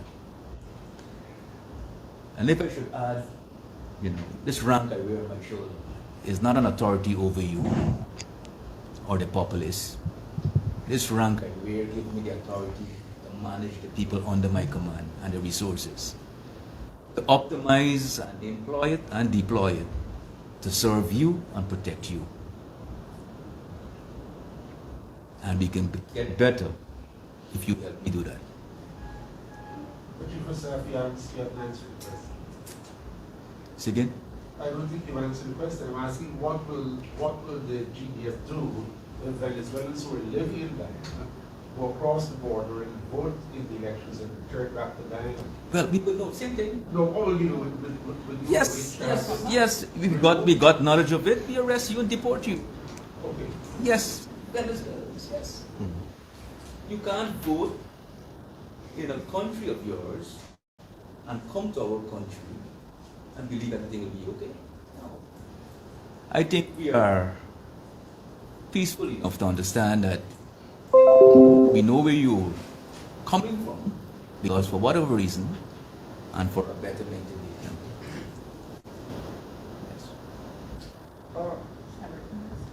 In light of these recent attacks, the ones yesterday and Tuesday, and then the February 17th attack, are you at all concerned that this is an orchestrated attempt by the Venezuelan government to intimidate Guyana, to push bilateral talks? And at the same time, can you say if the RSS was notified of these ongoing issues? Thank you for that question. There's a spectrum of opportunities and resources available to us. And partnership is one of it. Every incident that occurs that relates to a border, such as what I just described, incidents and the details of it are shared with our international partners. RSS is one such partner, regional partner. And on the intimidation, do you think that Venezuela might be pushing intimidation, trying to intimidate Guyana to have bilateral conversations? I wish not to speculate on that. That is not within my realm. But that could be answered by another stakeholder. Well, we don't know what's going on there, as I could hear. Definitely going to take two more calls, then we're going to slide into something else. Take you up to that time, then we out of here. Hello, good morning. Welcome down to the show. Yeah, what's going on, boss? I'm cool, man. You know what it is. What's up? Yeah, I was just calling to give my two take, man. Mm-hmm. But what I'm saying, what the government need to start doing, they need to start training all these young kids, especially males from the age of 13, in military training. Every school. Every dude's over 18 and up, they should have special military training, start farming like little militias and stuff. Make sure all of us have access to real weapons, not them cheap things they're running around. Real thing, straight.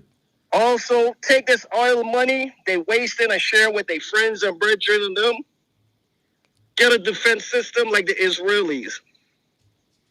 And the rest of the money and the wealth, start treating the peoples like the late Colonel Gaddafi did with his people. And let Guyana be the top country in this South America and let the rest learn from us. That's my take, Straight. bro. One love, my brother. Blessings. Yeah, man. Yeah.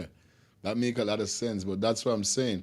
Even though like the caller called earlier and the caller said that they ain't got the money or they ain't got the wealth or they ain't control whatever, at the end of the day, still, even if you got the money or whatever is it, you're supposed to still protect yourself. You know what I mean? Protect yourself. Once again, the caller that just called in, finding out about advertising on the platform, can you please inbox me your name that I could get on back because I can't remember which number really you called from. So can you just send me a text, whether it's straight or WhatsApp, and stating you're the person that called about the advertisement so I could get in contact with you back. Okay? Like I said, guys, come aboard with us for your advertisement. So let's hear what this young man has to say.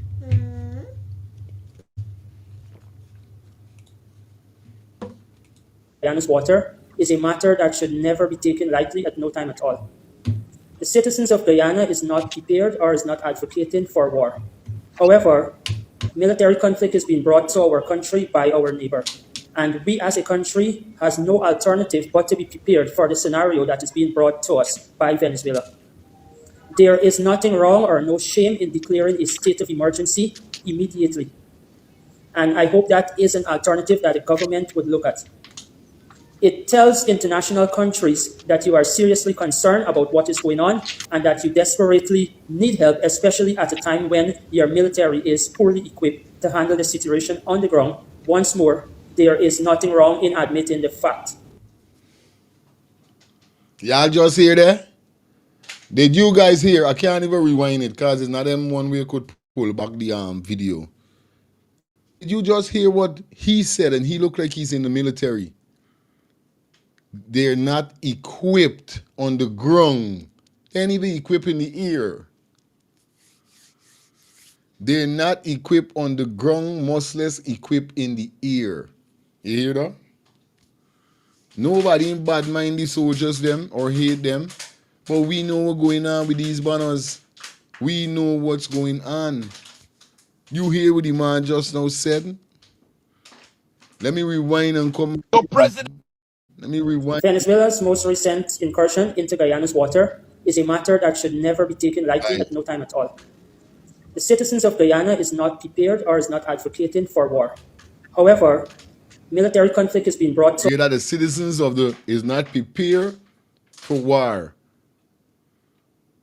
But them is come now. Remember the end of the day, you can't expect them to come and say, yo, we ain't really got enough guns or we ain't strong, because they could put more fear into the people of Guyana. So it's a strategy whereby you still gotta work off, and I'm not blaming them sometimes. I'm not blaming them because you can't come out and say, yo, we ain't really got nothing good for these man. You gotta come and put up something like, yeah, we could think and he said we them always got them always equipped with the rifle and whatever, them old thing.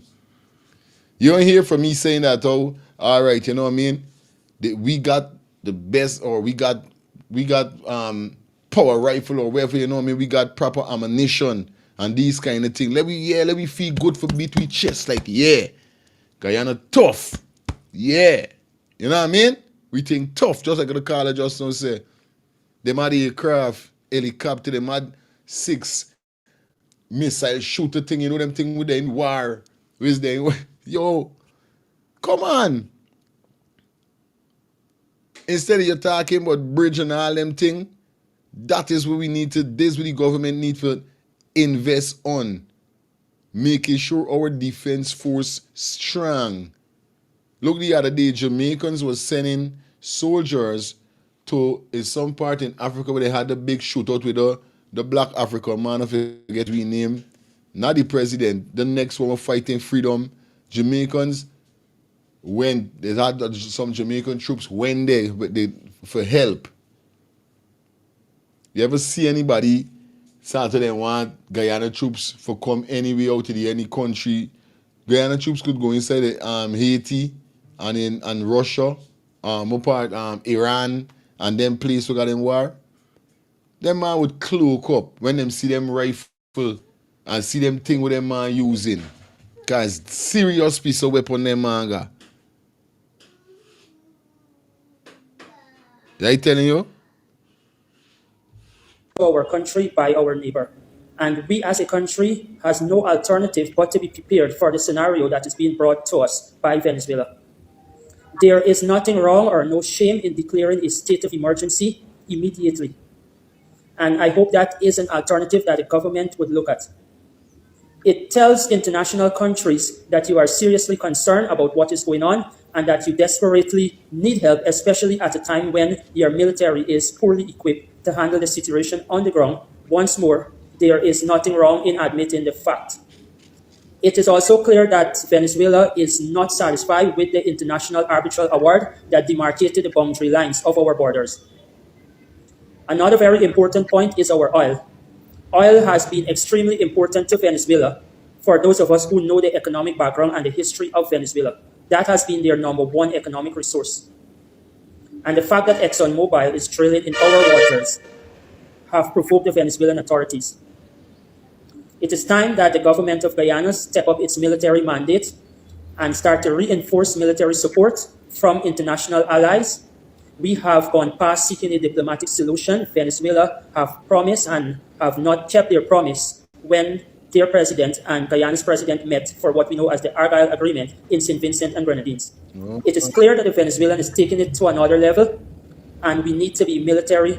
So these men them reach up before Ali and the president reach up of Venezuela. They made a deal, but it seems like Ali never go through with the deal. Ali boycott the deal, so this is why the man dark and the man angry right now at this said moment here, so. And the man doing what he want to do. Because it shows clearly. You understand? It shows clearly. Thank you so much for these pictures. It shows clearly that these men them head ain't good. Because if you go make a deal, why would you do that?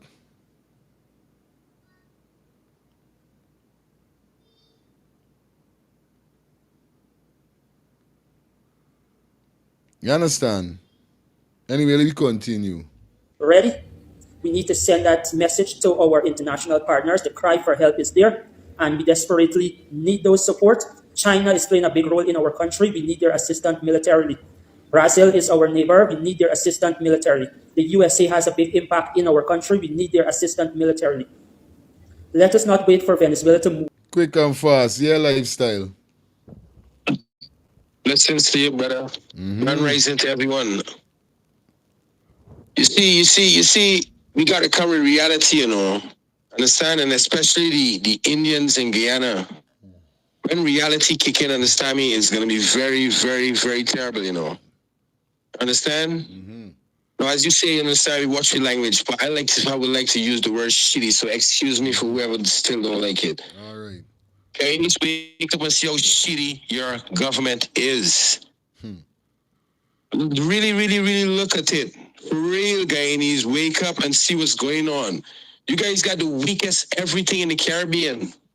And you guys are so weak in the world compared to a wealthy country.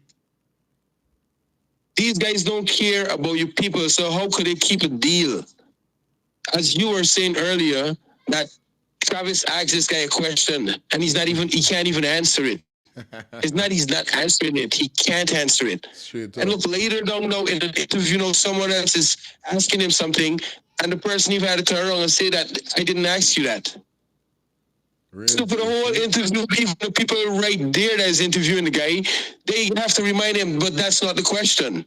You can see in this guy's eyes. But only people with common sense, understand me, could read the body language in the eyes. This guy's weak, bro. And the black guy that is sitting next to him, you could read the guy's eyes. The guy's like, this guy is answering all these questions like so fucking weak. The people is asking something and you answering something else. Then you can see a real soldier's next to him. But you can see that soldier is one of the ones that like he can't do nothing about it. The most he could do is the best thing he could do is be a Guyanese. There's nothing more he can do about it. Guyanese wake up and see all the people that in leadership in Guyana is weak. It's weak. And this, you know what this fight is going to be? You see what I call you? I call you on the 11th hour. It's 11 minutes past 11. Ups to Andrea. Great thing, yeah, man. This fight is going to be time. It's going to be long. It's going to be long because these people, as I tell you, remember before I tell you when the girl bring out the information, I tell you that they're going to kill her. And you see all the things that are happening.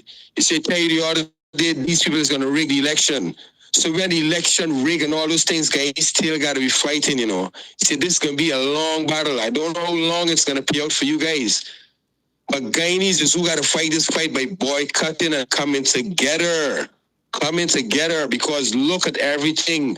You don't have to read a spell for you guys. Look at how weak your government is. That you guys have a threat with your neighbors, and he's not even taking it personal. That the people in the country even asking a question. That Venezuela said a coming 25th. And we, the poor people, asking what really happening.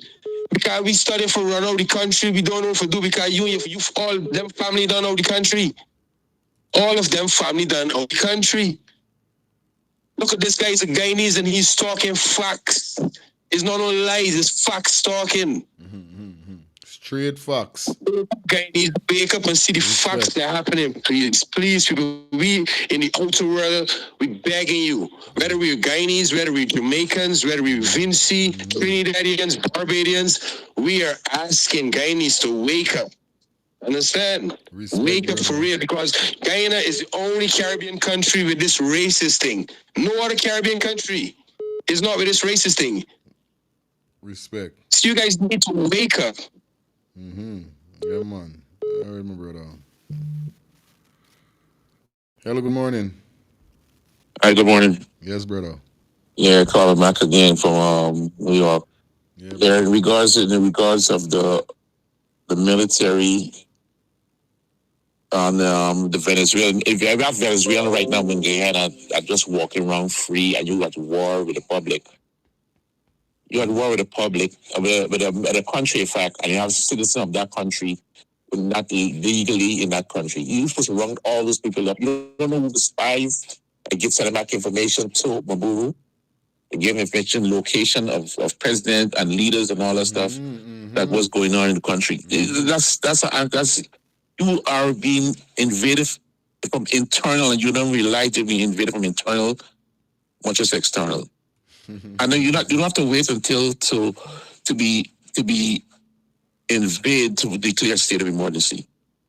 When you declare state of emergency, now you could have that money, all the World Bank money that will be stored for the country, being released so you could buy military equipment immediately for supporting military, because you had war now. You understand? And people saying that, I already mentioned, you said something about Apernali make some deal and break some deal. It's no deal when you have a land which is yours. It's no deal for no land. Right. If your father give you, if you come in your house, or father give you a house, you born a house, and somebody want to take that out, it's no deal for me giving you no deal for my house, unless I want to sell it. But you can't come and say, okay, I need your house to take over because I want to own that house. Okay. There's no deal for that. So when people say that, I finally make some deal, but I break some deal with Mabu, but you cannot make deal with a criminal, with a terrorist. Mabu is a terrorist. You got collector. You don't make deals with terrorists. Sometimes you make it, then you end up finding out it's really Rossi doing, end up regretting Ross. And I don't deal with, because you don't make deals with land and country. If that's your land, you're born and raised on land, you can't make no deal with nobody. Don't give it to America, you don't make deal with that too. Good shoot, no lie. Rating. Or you make deal with your own land. I mean, if America make deal with anybody, to say, Russia come and take your land from America? Are you crazy? You understand? Just a minute, Carly. We got to say thanks for the $10 donation by Vanessa. Thank you so much. Yeah, and the military need arms and military equipment and all that stuff. I see my father's been running with big arms. I used to going to school to take it art. I used to, we used to come out to them from school just to watch the military run past it early morning with all the big bag and the guns on their back. And military boots, huh? You don't see those things happening now in Guyana. There's no training of that level in Guyana because people lost the faith of the country, of the leadership. You understand? If you don't have a strong leadership, you cannot have a strong nation, bro. Don't care how you look at it. Right? Yeah, man. You understand? Yeah, man. Yeah. Even in schools, you got national service back in the days. Used to be training national service from primary school. You just got national service training. They don't have those things anymore. Everything gone. The military had their own farm. We support the military. You understand? Yeah, my brother. Yeah, no, you can't subsidize them for the military. The military is chicken feed now, bro. Respect. All the farmland up to Mary used to have the military farm up to Mary there. Right, that pig farm, that fowl farm, that agriculture farm, and all of stuff. All of them things sell out. Gone a bit since Bonham died and when the Hyde lost it in first election, that was it. All right, Carl, respect. Like here next, Carl. Yeah. Let's see what's going on. Yeah, man, bless. All right, good. Yeah, man, good morning. Hi, good morning. I'm watching your show. I'm supposed to be working, but I can't help it. You guys got me all messed up. Thank you. Listen. Thank you. Listen to me. Your daughter is beautiful. I love children. Anyway. Yes, thank you. Yeah. The government of Guyana, what their strengths are is suppressing their people. They're bullies for the weak. They show their strength. Why you don't put bald head Jadio at the fucking Escribo point over there, pardon me, and let him show his strength and his intellect and tell them, based on the whatever, you're not supposed to be in my waters and whatever. You know what he's doing? He's using us, the black people, whom he don't really like. But he's using them because black people, I don't know what's wrong with us. I mean, they keep us down so well, not me, but that's why education is the key. Yes, man. They keep you down, suppress you for so long. And then when they offer you a little money that look like something that you've never seen in your life, you say, oh, I'm going to be rich, so I'm going to do exactly what he wants me to, or what they want me to do. They're looking at and trying to brainwash, don't you? These people are brainwashing the people of Guyana, that the ones that don't have as much education. Real thing. You understand? Yeah. And then when I look at some of the Indians talking about, these effing ignorant Guyanese people, and I'm like, you can't even fucking speak English properly. What is that? Okay? What is that? Growing up, I mean, I've migrated to the US since I was a child. But I remember when I was little, and I remember my mom saying to me, if I used any words that were sung like some kind of whatever you call that, Yeah, ebonics. patois, yeah. I get slapped in my mouth like, what is that? You got to say it properly. Yeah, You understand me? So they know who they're talking to. You understand me? Because half of them is illiterate anyway. But you know what? I'm not gonna attack them because, like I said earlier, I am completely mixed. I got them all over my family. I got Indian black. So you know what I mean? But for the ones that have not gone to school, they don't know no better. So they grow up and they mimic what they see. They grow up seeing that the adults are doing. So if the adults talk bad about blacks or whatever experiences they had in the past with their fellow black neighbors or whatever, the children grow up mimicking it. You understand? They don't know no better. So they just, some of them, they grow up and get sense, right? And they think and they see that, oh, wait a minute. When I was in trouble down the road by the store over there, it wasn't Abilala, wherever they call it, help me. It was Brian from the next yard over. That was the one that defended me. You understand me? So they kind of get like, okay, they can't be all that bad. You know what I mean? We're neighbors, we're family. It's my sister, it's my brother. But the little back ones that still living in whatever. But I'm telling you, like I said before, until the Guyanese government do the right thing, they focus in on Madura, focus on giving up the people that killed that child, and it will all be Yeah, man. all in This is order. Carla said, oh, yes, man. Give up them people, and everything gonna work smooth. Stop suppressing your people, whether they're black, Indian, Chinese, whatever. People are looking at, oh, well, this, and oh, the soldier. The fucking soldiers, some of them are idiots, just like they what you call it, the freaking Jagdio and Ali. Ali looks like a puppet. At one time I admired him because I thought he was doing good. And then when I see this thing, what he did with that young girl, 11-year-old, do you think I have any respect left for him? No, man. I retracted it immediately because I saw nothing but a criminal. Because he's no better than the hotel owner and all the others. You understand me? And I'm telling you how this world run. It is round. Remember, it's round. So it's a circle. So whatever you trust me, coming back. So that little boy, and I love children, but I'm telling you, if they don't do right, they're going to feel this Anoobia, Kali, which whatever it is that they believe in is not going to help them, because there is a power that is the I am. Just I am. Yahweh, all this was one. I am that goes by different names. Thank you, Carla. And that power that is going to it's going to show them what to, and let them feel how those weak, I call them weak only because in flesh and because we're humans, but they're strong in spirit. That girl parents, they're going to feel how they feel. You understand me? So they better do the right thing, because Obia can't help them. I'm telling you. All right. Bye-bye. Yeah, man, I could feel it. Could feel it in your voice, you know? Yeah, man.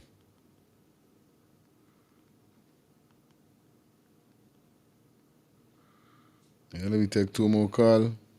Get into the video back. Hello, good morning.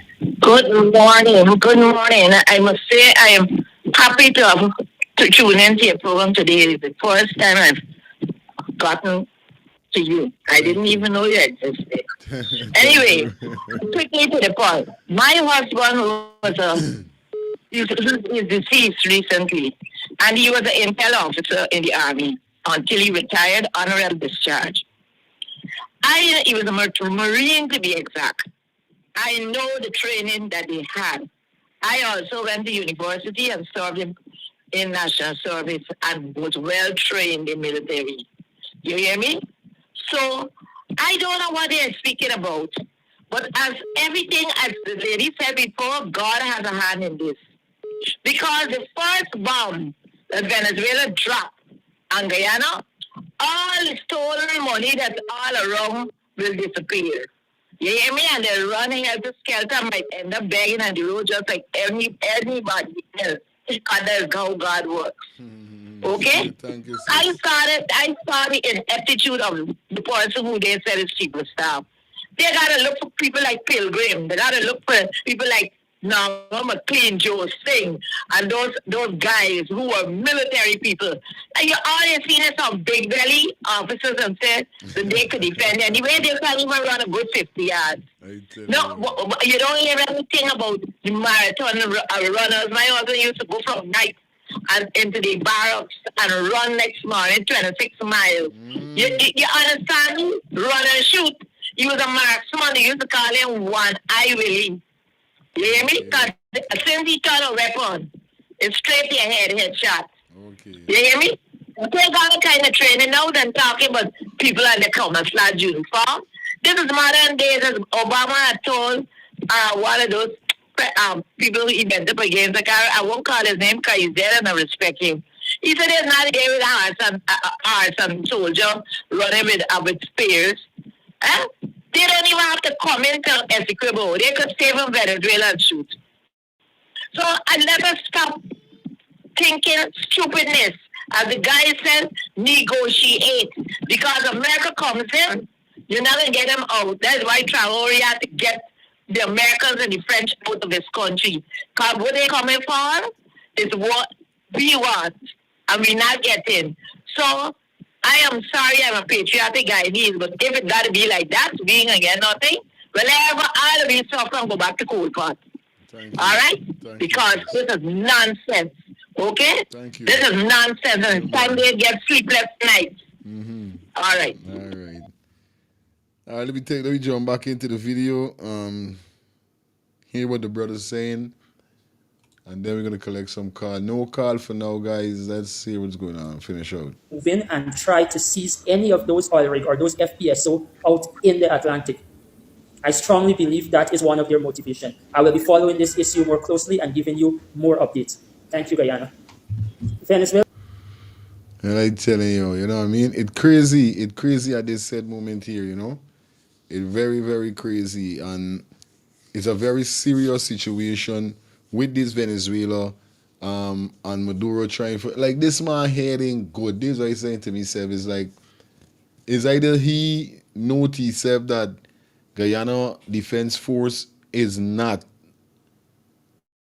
very strong. This is why he doing what he doing. Then he's smart, because they said that all the attack was people that had on civilian clothes, not soldier clothes. So they may want people know, well, it's Venezuela army, but we all got sense. We know is troops from the Venezuela Defense Force is always attacking the Guyana Defense Force from the border.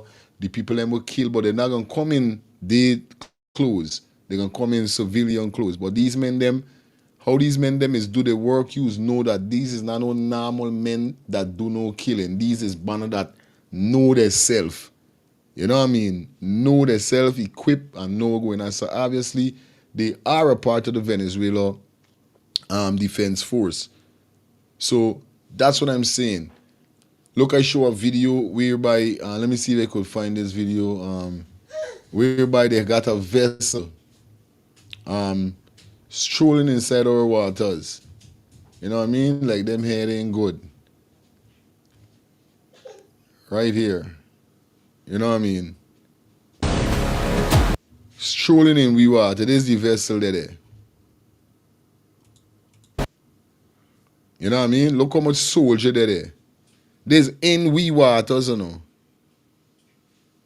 These man ain't even supposed to dead there. It's in we waters. What man got a big boat, soldier down. Everybody just watching like, yeah, just try a thing. Try a thing. Guyanese, try a thing. If the man start jumping out now,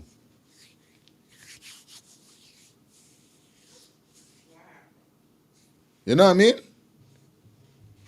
There's of them man there in the water. There's of them man there doing it. This water now. You think Guyanese could there in them man water? Hello, good morning. Shit. Guys, like we said, please, parental discretion is advised. No indecent language. We're trying to keep the show clean. You know what I mean? Yeah, man, we want to keep the show clean. Okay, we see whereby people come out in their numbers right now. You know, we ain't done with AG, and I shout out to everybody that definitely, you know, still fighting for AG. You know, like I said, we got a lot of things to talk about, but you know, we're not gonna leave AG out it, but still, we got to spice it up with other stuff. You know what I mean? But at the end of the day, so you guys know what it is, right? Because we got different content that we gotta talk about. You know what I mean? So shout out to everybody that definitely still fighting. Hold on, I'm trying to find.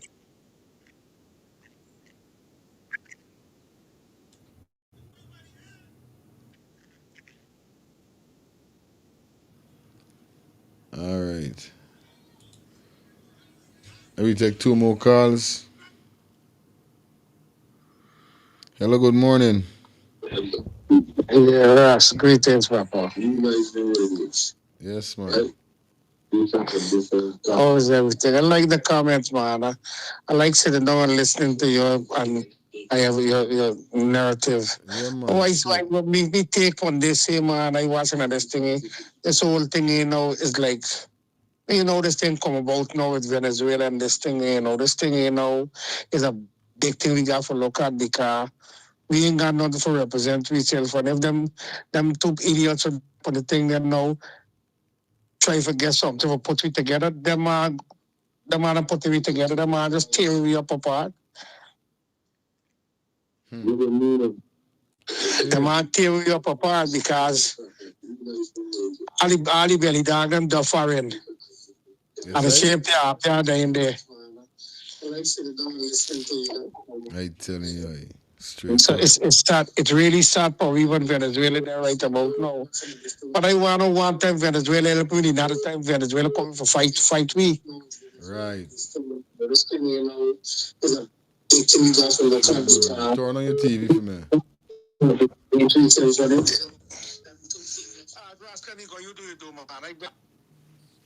Hello, good morning. Yeah, bro. You live? Yeah, man. You're there live, my brother.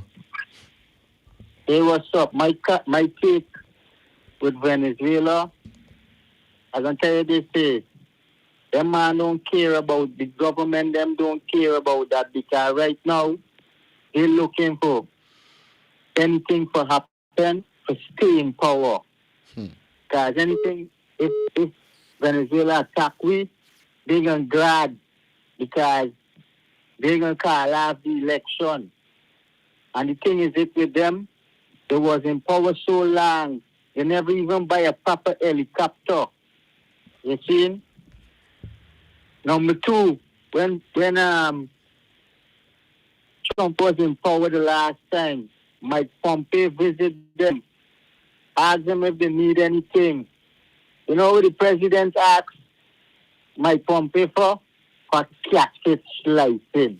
Before he asked for some Black Hawk helicopter or some shit. He asked us. You know what I'm saying?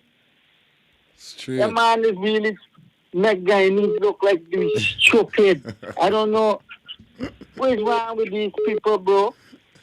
You know what I'm saying? Straight up. They're putting money to good use. They're supposed to get good security. Look how long Venezuela get the eyes on them.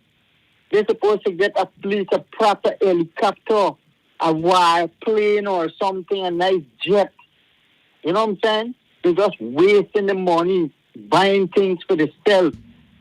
Right now, Barrett must be a billionaire he just keep it on a low profile. The man sell out the country like crazy, bro. And the investigation about the girl case, you're doing great. Respect, brother. I was watching every time. Yeah, man. You're putting two and two together. You're putting two and two together. And we're going to definitely get your justice, man. Respect, father. Anyway, hold it up. One love. Yeah, man. Good morning. Good morning, Mafia. Yes, I. What tell you, Mafia, what? You see that big intimidation thing what the man talking about? They're trying to bluff people, Mafia. They're trying to bluff people, them Spanish man and them Venezuela man. And they no time pulling your head with hey, then try them think, you know what them American man like? The man like money, idle money. So you don't let nobody come in, them district man, you know? Real thing. They're protected. We idle there, them man are there. So then with their life, they're protected, Mafia. In a real life. Respect, brother. So they will talk to you, Mafia. Yeah, One hour. Hello, good morning. Blessed, what general? Yeah, man, that's the humble enough, father. Yeah, alright. I don't know how other people say this thing, but you don't think that this Venezuelan thing is a very No. Hold on there, brother, hold on.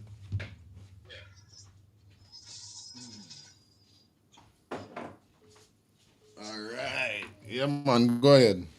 Yeah, so I don't know how other people see it still. Well, you know, think that the Venezuelan thing is a very convenient timing. Yeah, man, for real. Watch out, man. This is just my 2 cents, see? When I listen to what is going on, this is that the country is turning upside down because of this situation with Miss Young, right? And everybody's turning on the government and it's getting international exposure and everybody now is getting thrown to the fire. So they need a distraction, brethren. And don't want to feel upset because the government of Venezuela and your country is not really bosom friend. They still have things that they agree on. One hand wash the other. You help me in this situation, me help you anytime is right. This is too convenient, brethren. And don't you realize how much praises is being hailed on the police for doing such a great job to secure the border against people who would come and do anything to the Guyanese people. You don't realize that they have put whole heap of praises on the police. The same police that will never get the job. You don't think that is a very convenient situation that's going on, my brother? Real thing, straight. Yeah, this is a simple government-to-government agreement, man. Do not do this and try to see if you can get some of the attention of what is going on with Adriana. Respect. It's a simple thing, brother. Yeah, you say FBI are getting involved and all of this. The government will do just about anything right now to save them safe. And don't fall for it. Yeah, man. Don't fall for it, brother. Respect. Keep the pedal press on Adriana Young's situation. Respect. It gets pedal press. See? One love, brother. All right, one love. Hello, good morning. Hey, good morning. This is your daily caller from New York. Yeah, man. I got on late, but I just heard the guy talking about selling out the country. That's what I was calling about. Okay. You know, Guyana is the country I know where I was born is beautiful with so many resources. Guyana should not be poor. And now it's looked like one of the poorest countries that we have. What happened to all the riches? So my take on it right now is that these people are in to fill their pockets, selling out the country. How do y'all don't know that they didn't sell this portion out to Venezuela and just acting stupid like if they don't know anything was going on? Because how can Venezuela just take track and just coming in without nobody holding them back or doing something about it? You know? So who knows if it was sold out? You know, because for me, all they have there right now is to fill their pockets, make themselves billionaires, and to hell with the Guyanese people. You know, at one point I thought about, you know what, I need to come back and live in my country, but I'm watching all this right now. I don't even know. Yeah, so that's my take on it. Okay, thank you so much, man. All right, hold it down for a minute. Hold it down for a minute. Everything is going to get good back in the country, man. And definitely all those persons that migrated from Guyana, definitely you guys are welcome to go back home because I migrated from Guyana a couple years now. And definitely they ain't got nothing gonna make I don't go back to me country. Nothing. But we all know what really going on. We know what's going on. We know who is the bad sower and who is the bad egg. And what I'm saying in the Bible, if your right hand affecting you, chop it off. Your right foot affecting you, chop it off. Well, this is not my right, you know this is my right, but y'all know what I mean. All right. But at the end of the day, this is it. So I feel once that gets sorted out, everything gonna be okay. We just need a new face, a new leader, whereby got the mind and the thinking and know how to run a country, know how to ensure that the people of the country is safe, they are right, proper infrastructure, and you're strengthening the defense force of the country. That's how we need. You know what I mean? We don't know as a politician, you're gonna thief little money, you're gonna thief little money, you're gonna do what you got to hold on there, my brother. You're gonna thief little money or whoever as a politician because all of them is doodle. But at the end of the day, once you putting in the works and doing the right thing for your people, we gonna love you. Hello, good morning. Go ahead, my boy. Yeah, good morning. I watching at it. I see sometime last week or so, Putin shake hands with Venezuela, right? Right. With Maduro, right? Good. Now, I see the same Putin shaking hands with Trump straight, right? Am I going right? He and them kind of tight, Okay. right? So, Trump and the of them is businessmen. So whatever's going on is a distraction. Me never paying attention to them because it's just about business at the end of the day. Something going on, but it's about business and it looks like a distraction indeed. All right. Big up yourself, brother. Yeah, man. Something is business. Like up the live, guys. Like up the live.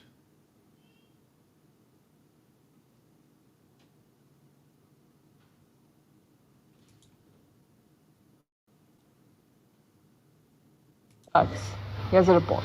So today we have issued a statement of condemnation, of rejection in which Venezuela reserves all constitutional actions within the framework of international law to defend our territorial integrity, our waters, our Atlantic and our national sovereignty. Venezuela's President Nicolas Maduro is ready for action. He has put on his wartime baseball cap. He's mobilizing his forces, preparing them for war against an existential threat. This is why I have ordered the activation of a joint action of the entire Bolivarian National Military Armed Forces over the Eastern Caribbean of Venezuela, over the Atlantic facade, and a joint action of a defensive nature as a response to the provocation and threat of the United Kingdom against the peace and sovereignty of our country. That most threat is apparently the United Kingdom. Not the US, but the UK. How did this happen? How did the British become a threat to Venezuela almost a century after their glory days? Guyana has privately ratified that it will host the threatening ship from the decadent former British Empire.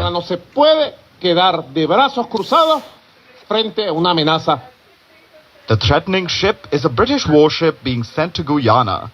Guyana is a former British colony in South America. It neighbors Venezuela, and recently the two neighbors have been caught in a diplomatic crisis. Damn, I telling you, this shit is serious. Hello, good morning. Morning, my brother. First of all, I must say thank you for the wonderful work you have been doing, and so that you could give me this opportunity to contribute my input. First of all, there is something that we call the war called geopolitics, and I think that is one of the reasons make you see Venezuela is on us, because when it comes to geopolitics, we're talking about our minerals, and when you look at the Essequibo, That is where a vast amount of mineral is. And what our government is doing, what our heads are doing with our minerals?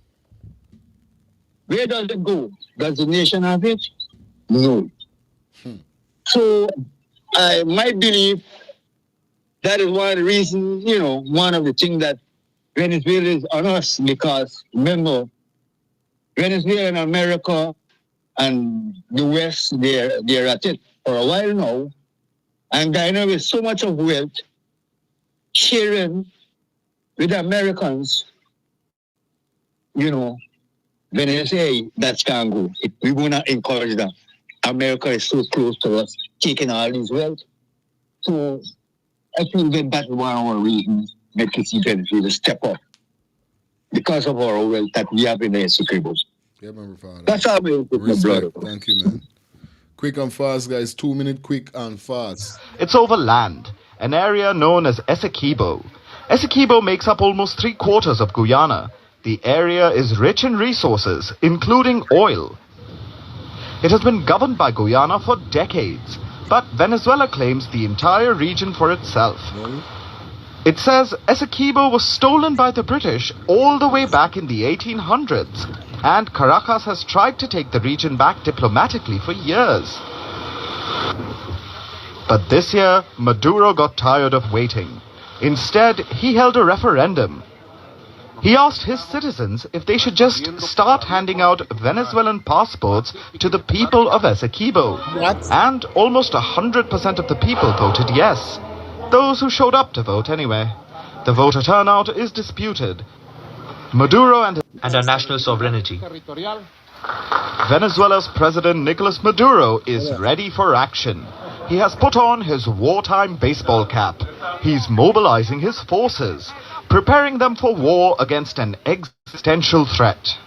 This is why I have ordered the activation of a joint action of the entire Bolivarian National Military Armed Forces over the Eastern Caribbean of Venezuela, over the Atlantic facade, and a joint action of a defensive nature as a response to the provocation and threat of the United Kingdom against the peace and sovereignty of our country. Yeah, we know that, but still. That mighty threat is apparently the United Kingdom. Not the US, but the UK. How did this happen? How did the British become a threat to Venezuela almost a century after their glory days? Guyana has privately ratified that it will host the threatening ship from the decadent former British Empire.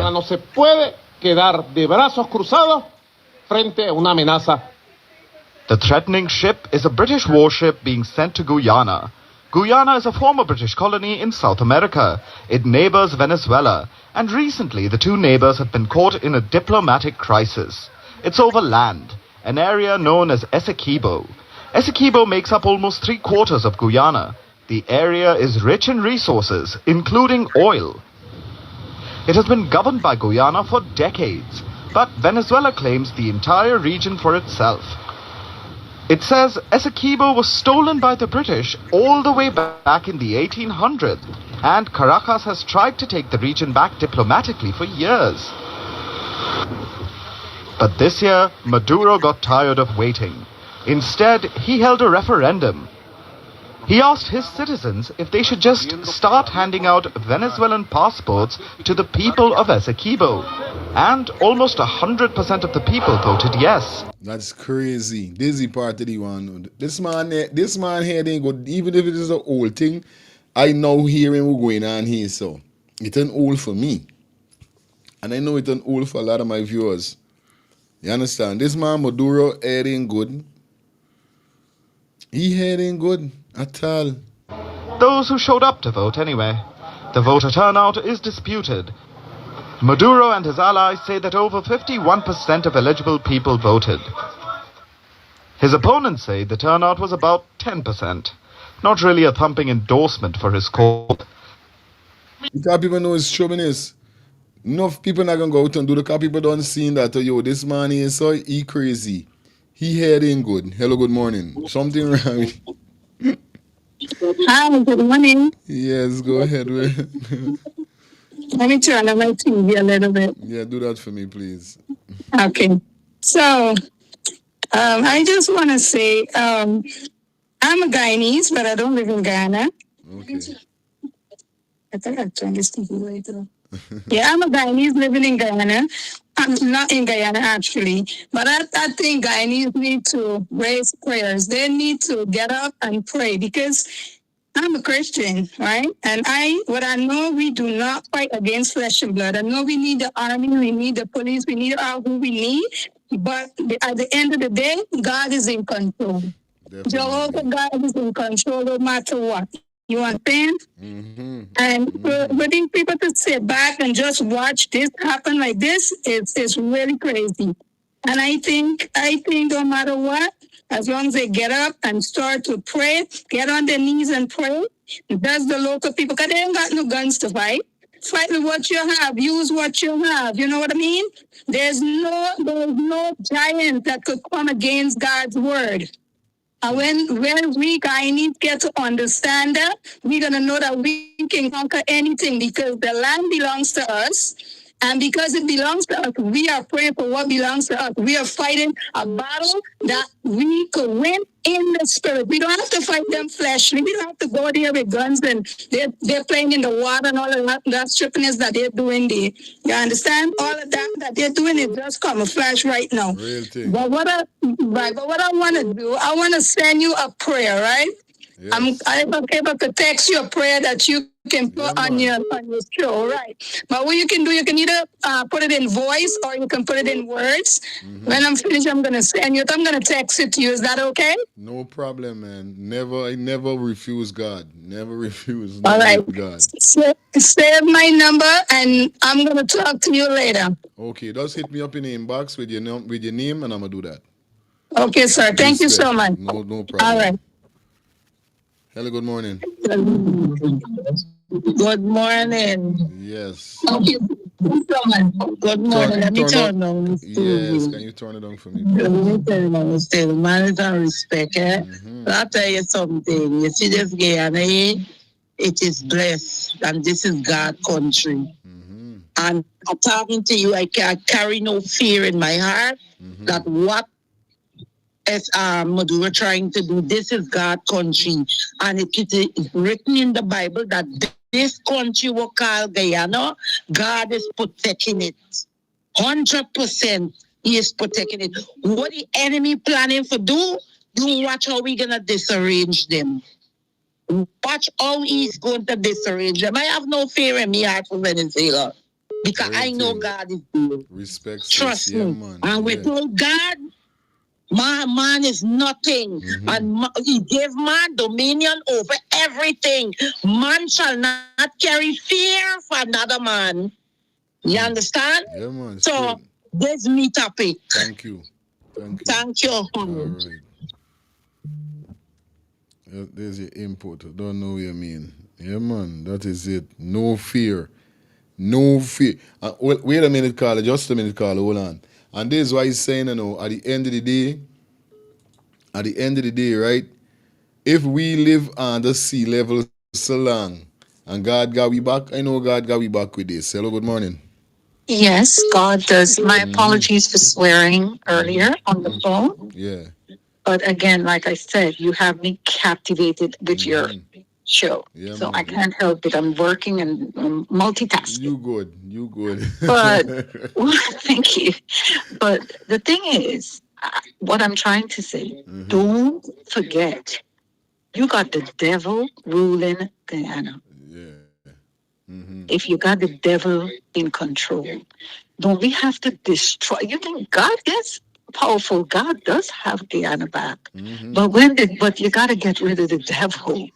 You gotta remove the demon seeds that are above the present God's anointed, His people. Yeah. Right? And the demon seed, don't you think Maduro and all these people are watching the news with what happened with that little girl? I heard a gentleman call in and say that it's a distraction and to stay focused. But taking that into consideration as well, I thought about that. But what I'm saying to you is, When they start this, the demon start to acknowledge that it has done wrong. You understand me? And do right. Do just one thing right. God's favor will turn in yours. Definitely. Am I making sense? You're making a lot of sense. Yep. It will turn in your favor because if you weren't affected for all these years, you were there and it was no problem with Venezuela and Guyana. But don't you realize as soon as this little girl, all hell is breaking loose right now everywhere? Don't you realize that they're locking up innocent people when they should be free the people? Free the people. Stop being biased. Let them go. They did nothing wrong but stand up for and defended the weak and the innocent. Right? Let them go. But they're so demonic and they're just focused on money and the wealth of the land and the oil of the land and all this rubbish. I mean, it's not rubbish, but you know what I mean. You're focusing on the wrong things.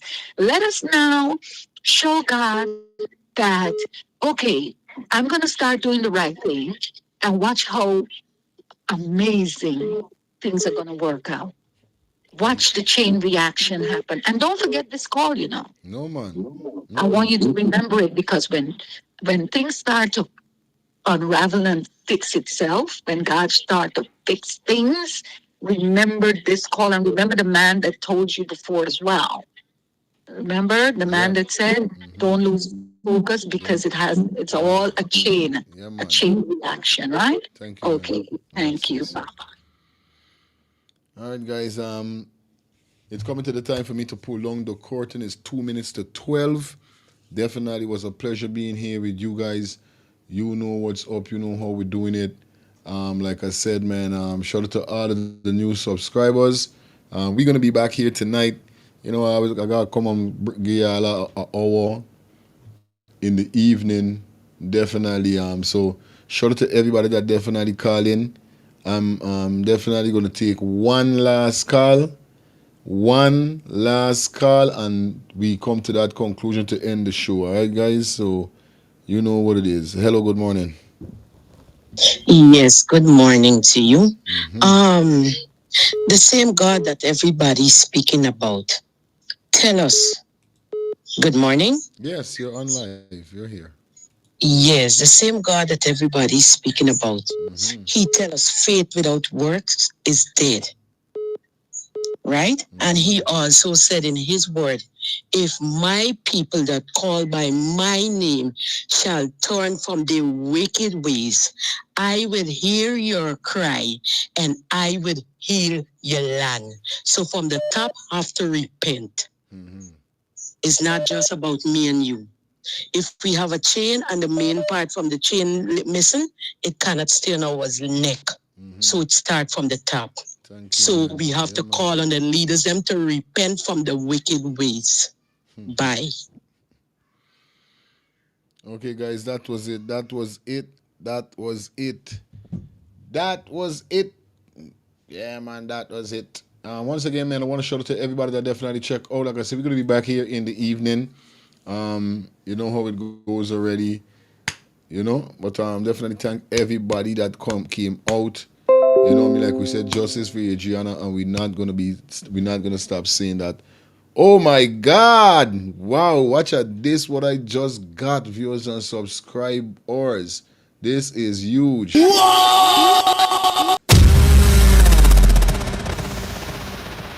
She says she's an anonymous donator. You understand? So shout out to the anonymous donator. Just donate 500. Yes, 500 to Zelle. Yeah, man, 500 donation just came across to our Zelle. Oh my God, that is so crazy. Wow. Yo, I'm telling you, this is nuts. Big up to Miss Anonymous. She said that since I have started watching your show, it motivated me because I've lost my daughter, and every day seeing your live strengthens me, motivate me, and give me hope. Thank you so much. This is from the Anonymous. donator. Love your show. Watch it every day. Can't go to sleep without seeing it. That's crazy. Anyway, thank you so much, Miss Anonymous. Yo, appreciate this, man. This is one of the hugest donation I ever got. And like I said, guys, you could donate by definitely purchasing a super chat, a super sticker. You could donate by being a member of the channel. The membership is pinned in the comment section and it's pinned in the description. So even if you're not on the live, you could still go in our description and find the link for the membership is in there. Also, you guys could donate by dropping anything in the Cash App or in the Zelle that is provided for you at the bottom of the screen. All right, that was it for the show, guys. We're not going to be taking no more calls. Thank you, thank you, thank you, thank you, thank you. You understand? And once again, like I said, man, if you're a party keeper, an event keeper, you have your business, big business, small business, business is business, and you're looking for an affordable platform to advertise your business, this is the platform for you guys. And you know, like I said, I am the CEO of Let's Start the Things TV and the CEO of FF Vibes Radio, guys. Visit our website at www.ffvibesradio.com. Come aboard with us definitely for your advertisement needs. Definitely your stuff will be advertised the right way that you need. So if you're interested in advertising your business, your event, you got a birthday coming up, you want a shout out for your niece, your nephew, these are the things, contact us on the same number, 347-801-6231. We are here to do business with you guys, okay? Like I said, a female that called earlier and was interested to run some ads on the platform, I would like you to get on back to me immediately so we could definitely deal with that. Once again, guys, like I said, we're going to be back here tonight. You know what it is. We out until tonight. Peace and love. That was it for the show. So you know what up. Anyway, jump into 2 ads and then we out of here, man. Peace and love. Brooklyn, New York, Wagwan is all about Miss Spotlight Zalima presents the return of royalty. Yes, the return of royalty. And she's royal. Saturday the 31st of May, our road leads to Club 718. That's 922 Remsen Avenue, Brooklyn, New York. Shout out to all the royal women and all the royal men. Mark this down on your calendars. You cannot miss this one. Admission tickets is only $30. Make sure you get there early. Music provided by Natty Samuels, DJ Neville, Superlex, Unity Family, and Selector Fry. Remember, it's all about the return of royalty. Saturday the 31st of May 2025. Miss Spotlight Zalima, we doing it again. Give thanks, me alive, yeah, the blessing does a flow upon me.